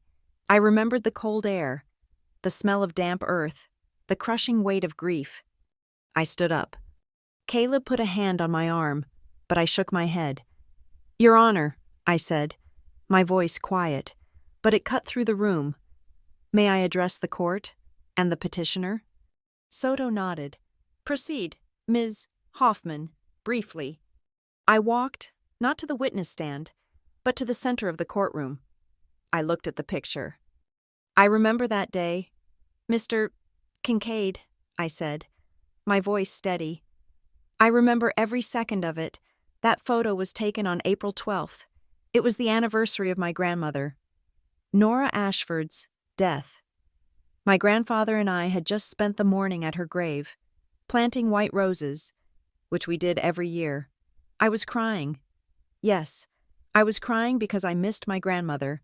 I was crying because I could see my grandfather was failing, and I knew it was the last time we would plant those roses together."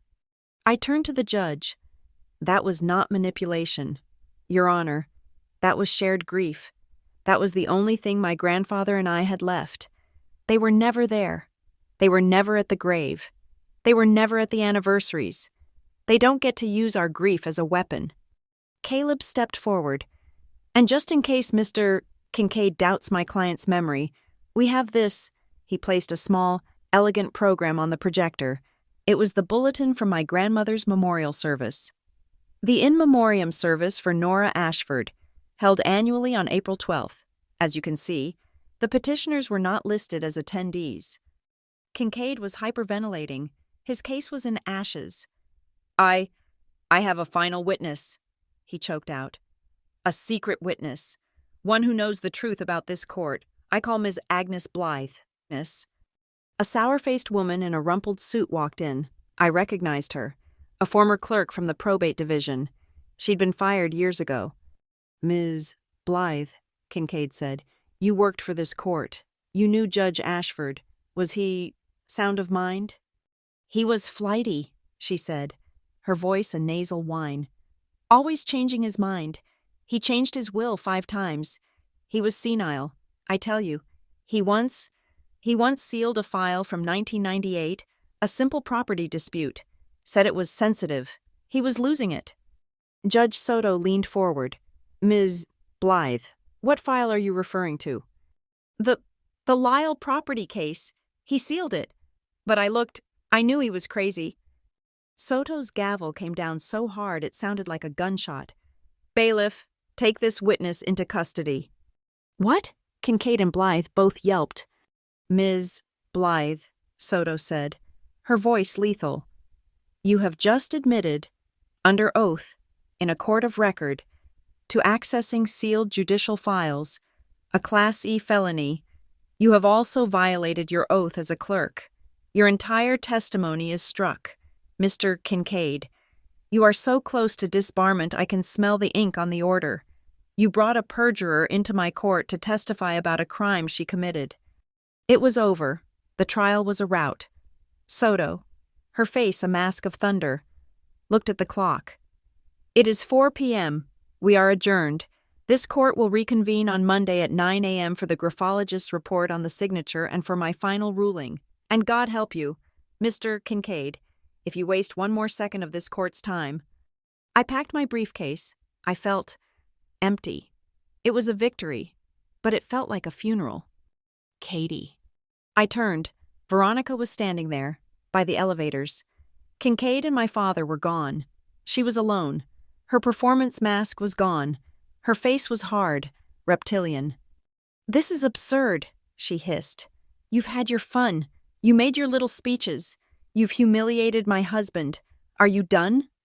"I'm not the one who filed this petition, Veronica." "Listen to me," she said, stepping closer. "Kincaid's an idiot. You won. Congratulations. So let's end this. 60-40, your favor. You get 60%. You get the house. We'll take the stocks. We sign a non-disclosure agreement, and all of this, goes away. No one ever speaks of it again. You get the money, you get the win, just say yes.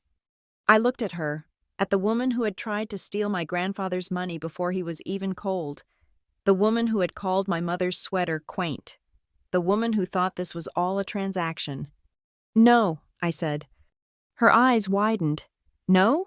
What do you mean? No, it's a 60-40 split. You'll never get a better offer. It's not about the money. Veronica, it was never about the money. You're not offering me a deal. You're offering me a gag. You want to buy my silence.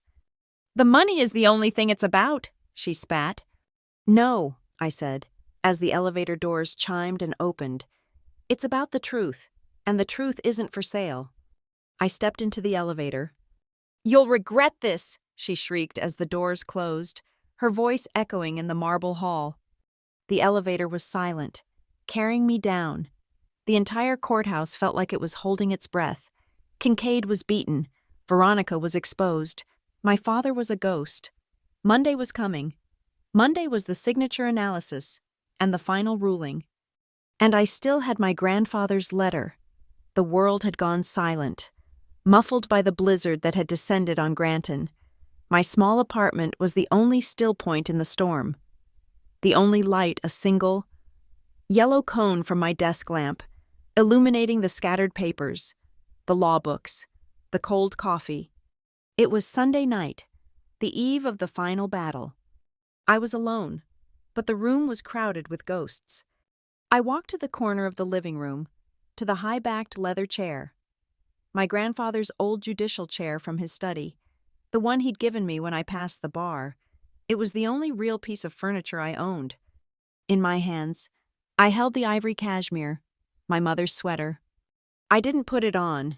I draped it, carefully, over the back of the empty chair. The soft wool settled over the worn leather.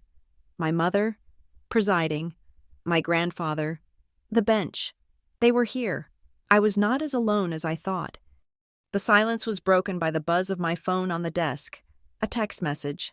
Sloan. Got it. The full, unedited drive logs from Marty's audio studio. He didn't just splice the file. Katie.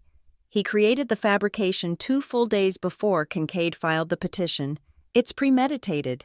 It's conspiracy. Kincaid isn't just a liar.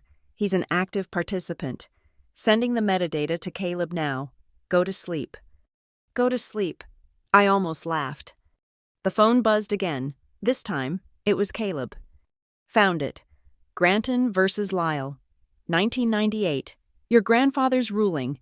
He set the county precedent for a pattern of frivolous and predatory probate challenges. He sanctioned the attorneys for the full cost of the estate's legal fees and filed a bar complaint himself. Kincaid is about to be disbarred by a ghost. See you at 8 a.m. We're going to burn him to the ground. The walls were closing in on them. The legal, the digital, the forensic, we had them. A third buzz, Phoebe Lane, the reporter. My fact check is complete and verified. The 21-year wire transfer. The OTB slips cross-referenced with Derek's visits. The Black Birch contract. My editor has greenlit the story. It runs on the front page of the Gazette's website at 6 a.m. tomorrow. By the time you walk into court, the entire county will know the truth. The public, the private, the legal, every front was secured. The phone rang. Not a text, a call. The number was blocked, but I knew who it was. I let it ring. Once, twice, 3 times. I picked up. Hello? A long silence, filled with static and weakness. Katie? My father's voice. I hadn't heard it. Directed at me. In weeks. It wasn't the voice of Derek Ashford, the blustering patriarch. It was the voice of a small, frightened boy. Derek, I said. My voice was flat. Katie, Veronica told me about the offer, the 60-40. That's a good deal. Honey, that's a win for you. I waited. So, he continued, his voice wheedling. I was just thinking, we should take it. We should just take the deal. We can sell the house. Sell all the stocks. Just split everything. We can all just be done with this. We can just be done, right? I stood. I walked to the window. The phone pressed to my ear. The snow was falling so thick I couldn't see the street. Is that what you want, Dad? To just sell it all? Yes, he sounded relieved. Yes, exactly, sell it. It's just stuff. It's just a house. I looked back at the chair, at the sweater, at the foundation he was so willing to liquidate. You're right, I said. It's just a house. So you'll tell your lawyer? We'll sign the papers? We can just be done? I heard the desperation. He just wanted out. He didn't care about the truth, or the money, or me. He was a cornered animal, and he just wanted the trap to open. I have to ask you, I said, my voice quiet. Did you ever, for 1 second, stop and think about me? Did you ever, in this whole ugly mess, wonder if I was okay? The night Veronica hit me, did you call the next day to see if my face was still bleeding? A long, agonizing silence. I could hear him breathing. Katie, it's all so complicated, he finally whispered. No, but it's not, I said. I felt a sudden, profound, and ice-cold clarity, the last flicker of hope I had, the tiny third-grade girl still waiting for him to show up at the spelling bee. Just died. It didn't even hurt. It was just an ending. It was never about the money. Dad, not for me. It was about the empty chairs. What? What chairs? Katie, you're not making sense. You were never there, I said, the words as simple and as final as a judgment. You weren't there for the recitals. You weren't there for the graduations. You weren't at my grandmother's funeral. You were just an empty chair. And that's all you've ever been. You're empty. Katie, please. I'm not taking the deal. I'm not selling the house.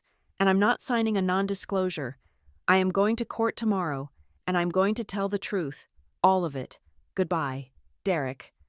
I hung up the phone. I did not throw it. I did not cry. I just set it down.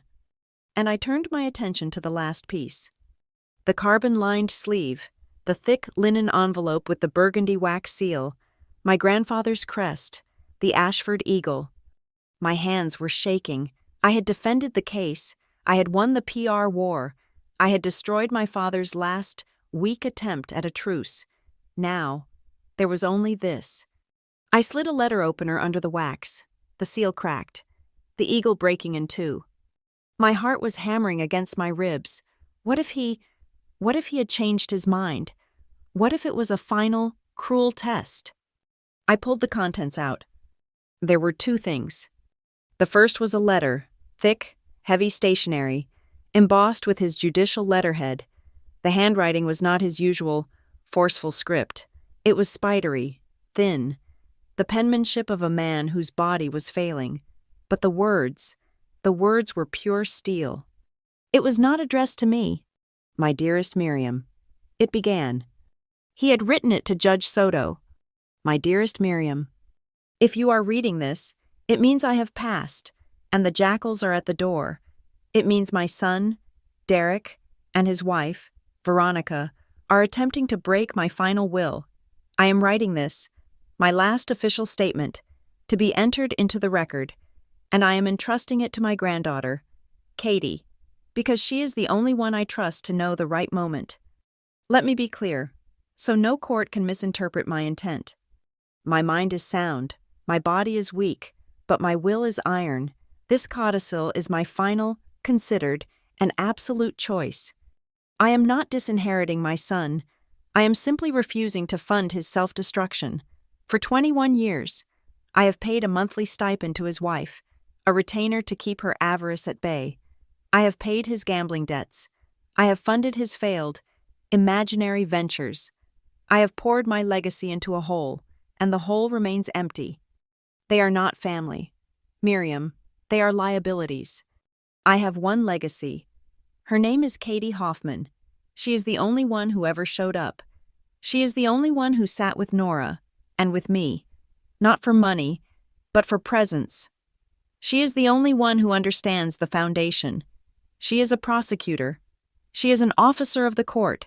She is, in every way that matters, the true heir to the Ashford name.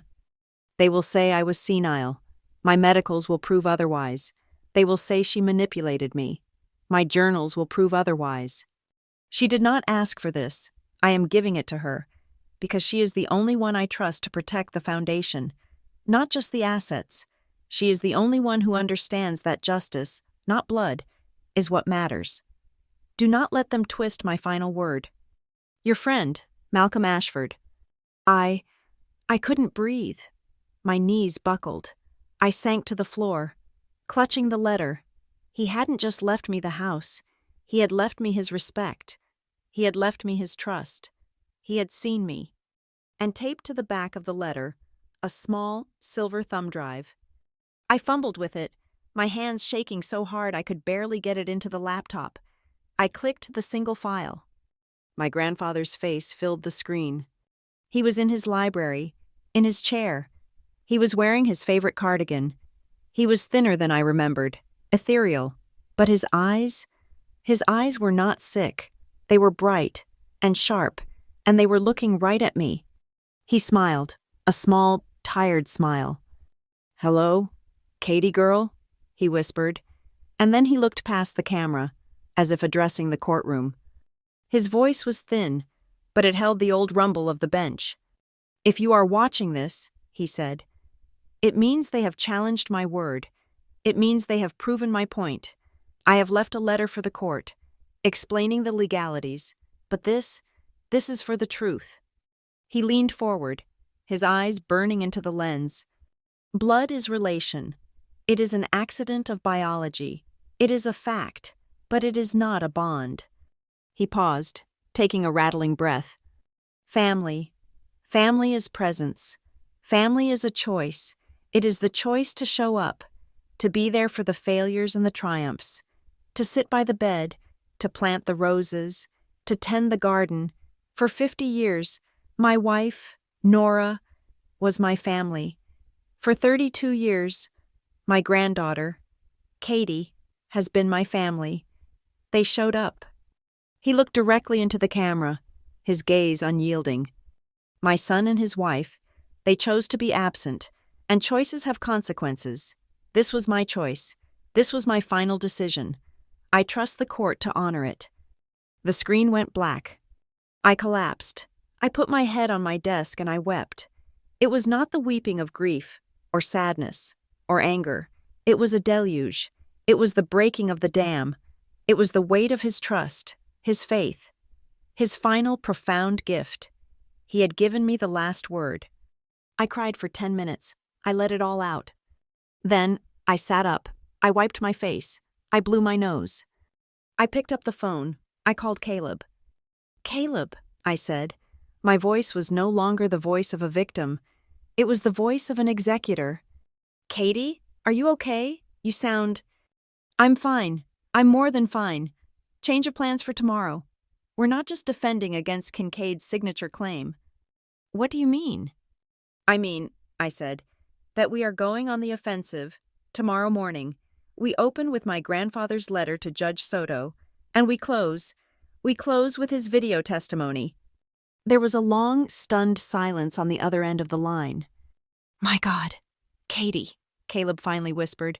"He's going to win his own case." "Yes," I said. "He is." I hung up.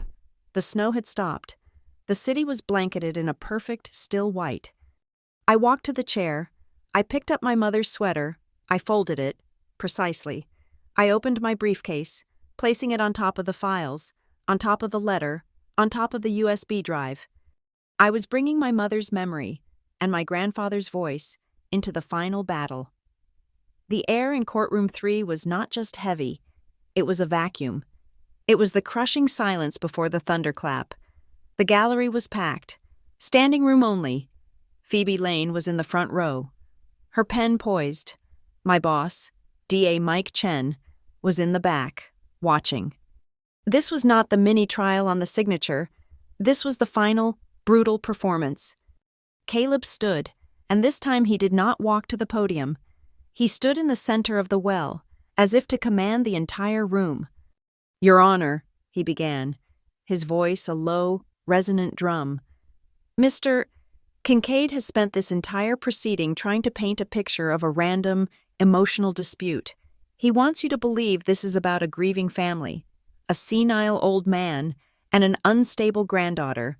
He is wrong. This was never an emotional dispute. This is a 21-year financial plan." He pointed to the large screens, and Sloane, from the back, clicked a button. A flowchart appeared. It was a masterpiece of forensic accounting. "What you see here," Caleb said, walking the jury box that wasn't there, "is not a family tree, it is a money trail. On one side, a column. Petitioner assets. It showed the $2,500 monthly wire transfer from my grandfather. On the other side, petitioner liabilities. Over here," Caleb said, "we have the Ashford Enterprises account, funded by Judge Ashford, and over here, we have the corresponding withdrawals from Derek Ashford's personal accounts. We have the wire outs to offshore sports betting sites. We have the EZ-Pass logs from the West Granton OTB. We have the $50,000 loan for a software company that never existed." The chart was damning. Every time Derek's gambling losses peaked, a new, desperate email from Veronica to my grandfather followed, begging for a bridge loan. The dates matched perfectly. "This," Caleb summarized, "is not a will contest. It is the end of a long-term, meticulously documented financial exploitation. The petitioners are not here because they are grieving. They are here because their paycheck was cut off." Kincaid was on his feet. "Objection. It's conjecture. It's a fantasy." "Mr. Kincaid," Soto said, "it is a flowchart based on the bank records you provided in discovery. Sit down." "Now," Caleb continued, "let's address the evidence Mr. Kincaid did provide." He called Dr. Miles Allen, our audio expert, back to the stand for a final, definitive word. "Dr. Allen," Caleb said, "you analyzed the audio file Mr. Kincaid submitted under seal? The one he claimed proved my client's instability?" "I did," Allen said. "It is a digital forgery." "And you have the original file, subpoenaed from his expert studio?" "I do." Allen played the clip, my voice, cold and angry on Christmas Eve. "And I will kill your case in court. Now, get out of my way." He stopped it. "And this," he said, "is Mr. Kincaid's version, submitted to this court." He played the next file. The sound was muddy, filled with static. My voice, chopped and screwed. "I will kill you."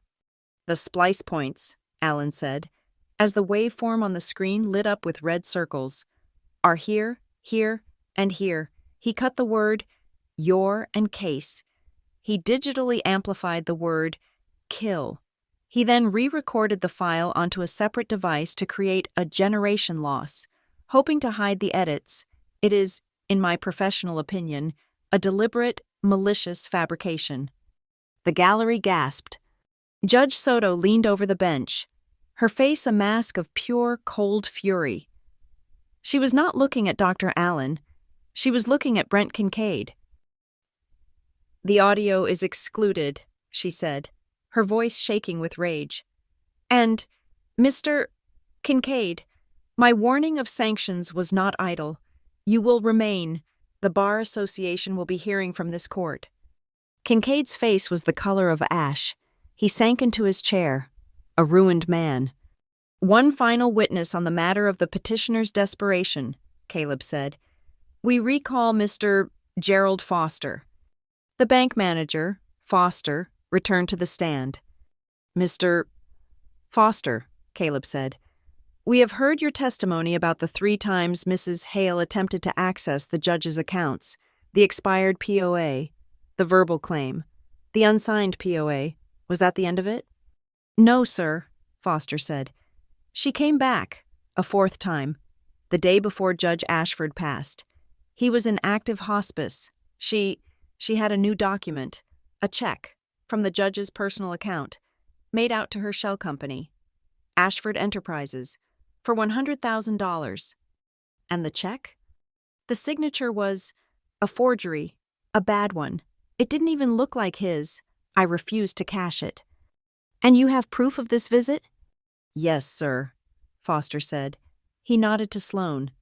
She became unhinged. She began screaming at my teller. We have it all on the standard counter-facing security camera. The screen lit up. It was silent, grainy, black and white, but there was no mistaking it. Veronica, her face contorted in rage, slamming her fist on the marble counter, screaming at a terrified teller, holding the check in her hand. That, Caleb said, as the video froze on her furious face, is the devoted caregiver. That is the grieving family member. He sat down. Your Honor, he said, I have one final piece of evidence. It is not an affidavit. It is not a bank statement. It is a letter. From Judge Malcolm Ashford himself.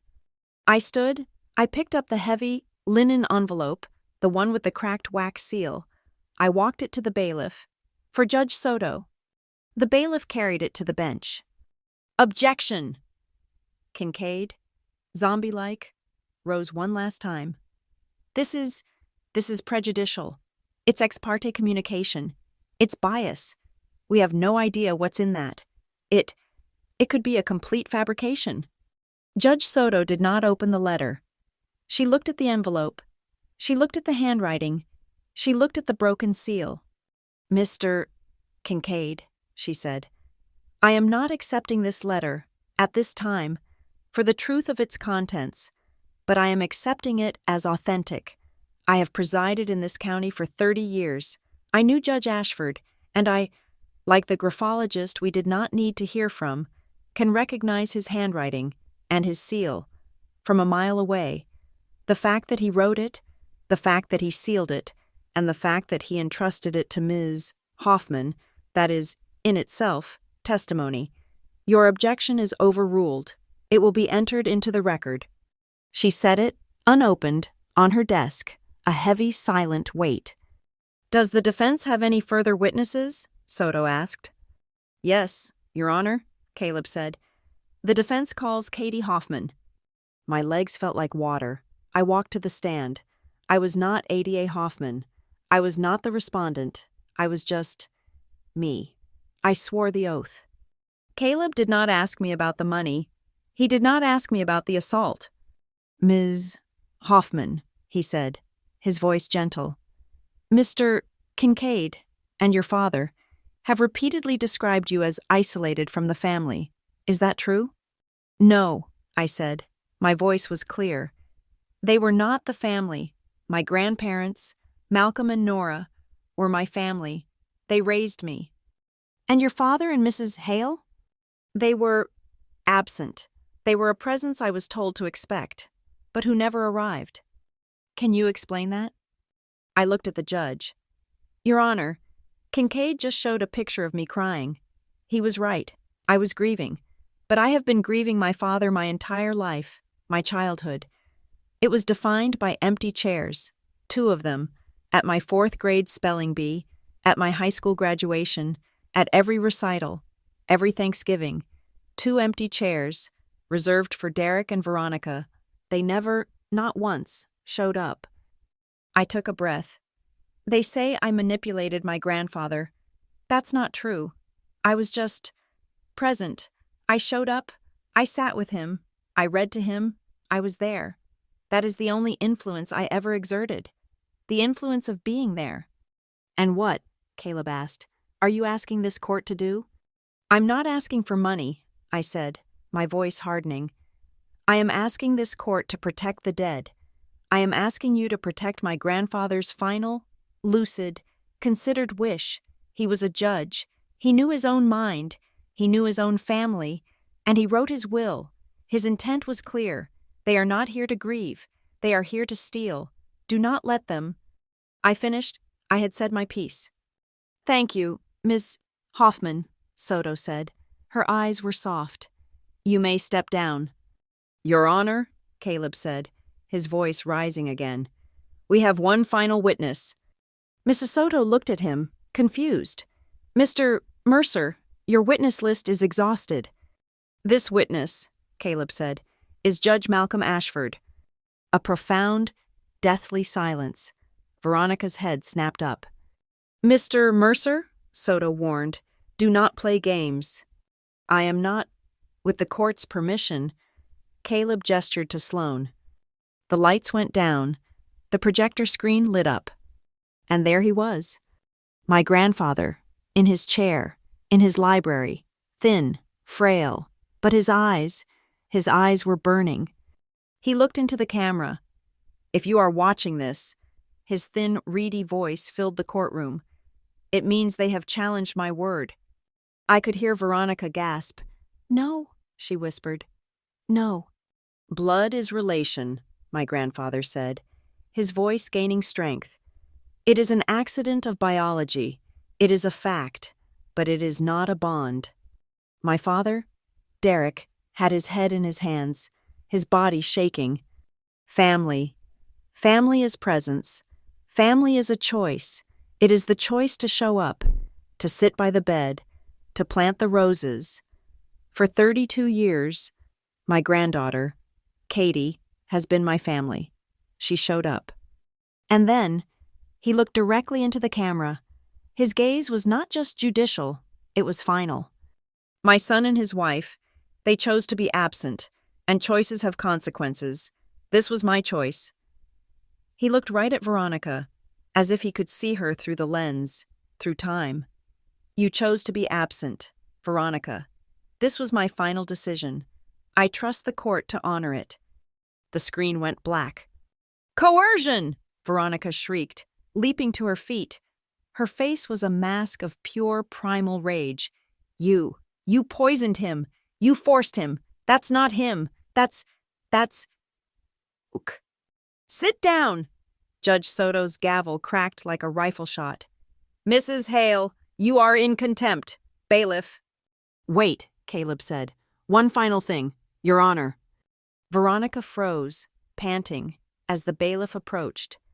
In her outburst, Caleb said, Mrs. Hale accuses my client of coercion. It seems Mrs. Hale is an expert on the subject, specifically on challenging wills. What are you talking about, Miss Mercer? I'm talking about Hale versus the estate of Peterson in Summit County. I'm talking about Hale versus the estate of Dubois in King County, and Hale versus the estate of her own aunt, right here in Granton. 15 years ago, this is the fourth time Mrs. Veronica Hale has filed a frivolous, predatory challenge to a will from which she was excluded. She is a serial, vexatious litigant, and this time, she brought a forged audio file and a perjured witness. Veronica's face was white. She knew. She was done. Judge Soto stared at her, at my father, who was weeping, at Kincaid, who was a statue. She took a long, deep breath. This court, she said, her voice trembling with a tightly controlled fury, will take a 30-minute recess to deliberate. When I return, I will issue my ruling. We are adjourned. The 30 minutes were the longest of my life. The courtroom, which had emptied into the halls, slowly refilled. The energy was different. The manic tension was gone, replaced by a cold, heavy sense of inevitability. The blizzard had broken. Outside the tall, arched windows, the snow had stopped. A weak, watery, late-afternoon sun was visible for the first time in days, casting long, pale yellow bars of light across the courtroom floor, illuminating the dust motes dancing in the air. At 3:30 p.m., the door behind the bench opened. All rise. We stood. Judge Miriam Soto walked onto the bench. She was not carrying a file. She was not looking at her notes. She simply took her seat, her hands folded, and looked out at us. She looked at Kincaid, whose face was a blank mask of terror. She looked at my father, who seemed to have aged a decade, his eyes vacant. She looked at Veronica, whose entire body was coiled like a spring, vibrating with a rage so profound it was almost visible. Finally, she looked at me. Our eyes met. She nodded. Once, a simple acknowledgement. Then she turned her gaze to the courtroom at large. Please be seated. We sat, The silence was absolute. "We are here," Judge Soto began, her voice not loud, but carrying to every corner of the room, "to rule on the petition of Miss Derek Ashford and Mrs. Veronica Hale to invalidate the final will and codicil of the late Judge Malcolm Ashford. I have heard testimony, I have reviewed financial records, I have seen medical reports, I have viewed video evidence, and I have, in the process, been witness to the most egregious campaign of slander, fabrication, and procedural abuse that I have ever seen in my 30 years on this bench." Kincaid flinched. "Let us be clear," she continued. "On the facts of this case, as proven in the record, the petition rests on 3 pillars, all of which have collapsed. First, the petitioners claimed the testator, Judge Ashford, lacked testamentary capacity. This claim is not just unfounded, it is an insult. The medical records, the MMSE score of 29, the testimony of his hospice nurse, and his own lucid journals prove he was in full, complete, and formidable command of his faculties. This claim is dismissed. Second, the petitioners claimed the executor, Ms. Katie Hoffman, exerted undue influence. The evidence has shown the exact opposite. The evidence has shown a clear, documented, 21-year pattern of financial and emotional exploitation by the petitioners, a pattern of coercion, documented in the judge's own journal, a pattern of desperation, documented by the bank manager, Mr. Foster, a pattern of theft, documented in the attempts to use fraudulent POAs and forged checks. The claim of undue influence is not just dismissed, it is inverted. The court finds the petitioners, not the respondent, were the source of all coercion in this matter.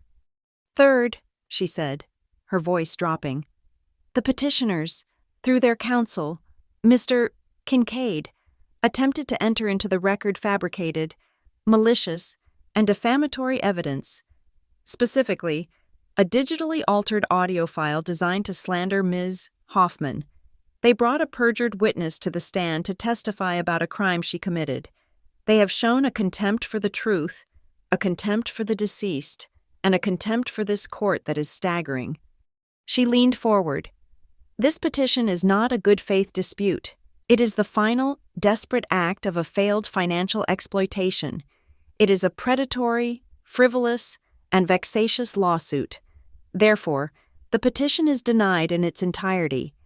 The will and codicil of Judge Malcolm Ashford, dated October 15th, are affirmed.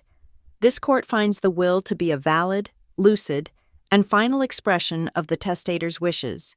Ms. Katie Hoffman is confirmed as the sole executor of the estate. Veronica let out a sound, a low, strangled hiss.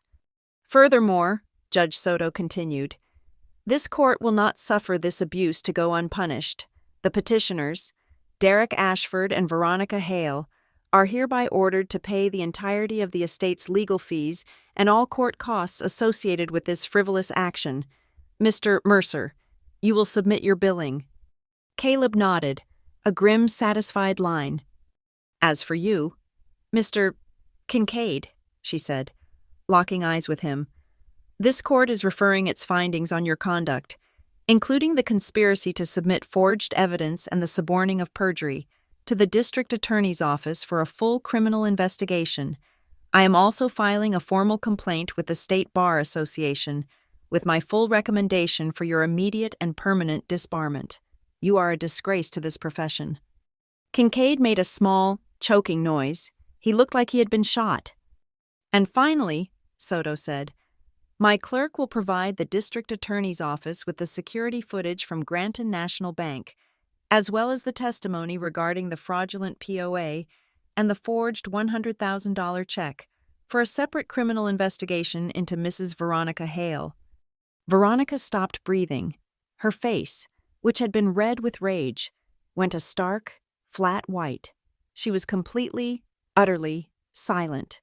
She looked at my father, but he was not looking at her.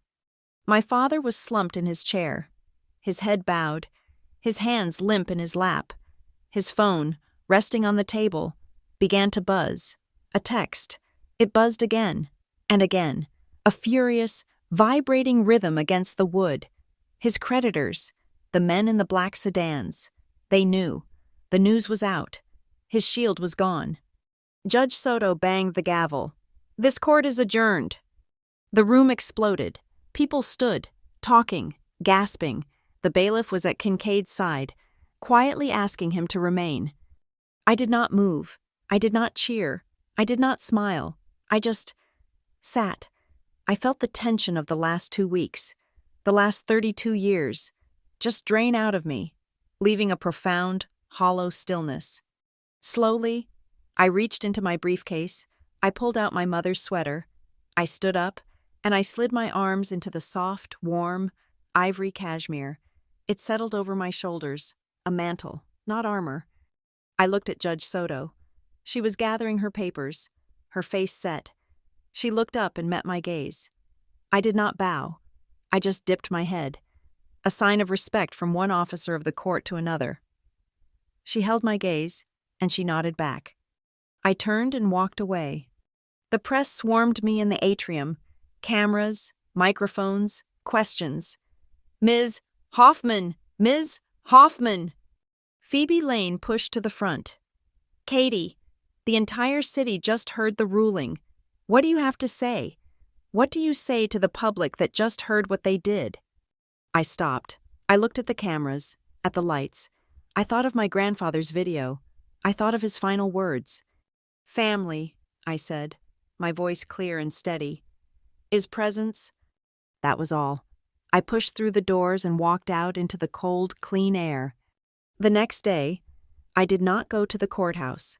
I drove to the florist, and then to the cemetery. The snow was thick on the ground, a perfect, white blanket. The world was quiet. I walked to the small hill where they lay, side by side, Nora Ashford, Malcolm Ashford. I knelt, the cold of the snow seeping through my pants. I cleared the snow from the headstone. I looked at the 24 white rose bushes we had planted, their bare, thorny branches stark against the snow. My promise. I had brought a single, perfect, white rose. I pushed its stem deep into the frozen earth, right between their names.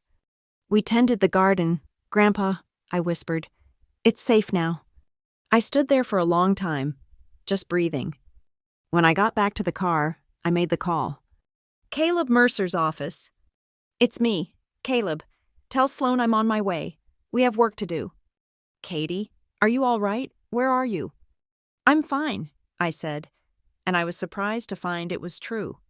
"It's time to honor the other part of the will.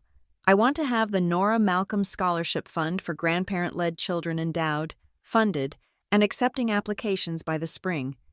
I hung up and drove, not home, but to my office, my real office.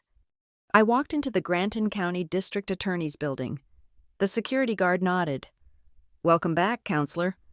My desk was covered in files, but there was a new item, a plain manila envelope, no return address, just my name. Katie Hoffman, printed in block letters. I slid it open. Inside, there was no note, just a single, folded document. It was the original durable power of attorney, the one Veronica had tried to use at the bank, the one she had forged, the one Mr. Foster had lost. And there, in the signature line, in a desperate, clumsy scrawl that looked nothing like my grandfather's hand, was her name, her signature, and all over the glossy paper, a beautiful, clear set of her fingerprints. Someone at the bank had known where to send the real evidence. I picked up the phone. I dialed my boss, DA Mike Chen. "Mike," I said, "it's Katie. I'm back, and I'm recusing myself from a new case. I'm sending over a file on Veronica Hale. I think you'll find it compelling." I looked at my wall, my law degree, my commendations. It needed one more thing. I took out the picture from my desk drawer, the one from my law school graduation. Me, beaming, my grandfather, his arm around me, so proud, and me, wearing the quaint ivory sweater. I framed it. I hung it on the wall, a reminder. I left the office as the sun was setting. The city was alive with Christmas lights. the ones that had seemed so cold and hostile just days ago. I was walking across the courthouse plaza, the snow crunching under my boots, when I heard her. "You!" I stopped. Across the square, emerging from the courthouse, was Veronica, my father. A broken, empty shell was beside her. She saw me. The restraining order, 100 yards. She was at least 200 feet away. She let out a shriek, a raw animal sound of pure, impotent hatred. "You bitch! You ruined us! You ruined everything!"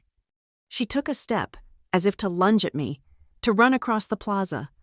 A bailiff stepped out of the courthouse, his hand on his radio. He didn't look at me. He looked at her. "Mrs. Hale," he called out, his voice bored. "Remember the order? 100 yards?" She froze. The line. The invisible, legal line she could not cross. She was trapped. I looked at her. The woman who had slapped me. The woman who had tried to steal my life. She was just a small, cold, pathetic figure, screaming into the twilight.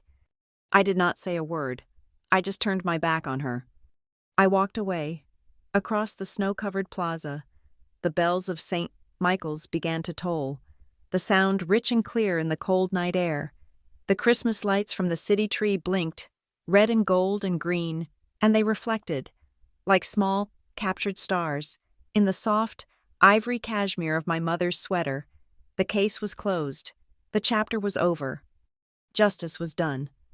Thank you so much for listening to my story. Where in the world are you listening from? Let me know in the comments so we can connect and share our thoughts.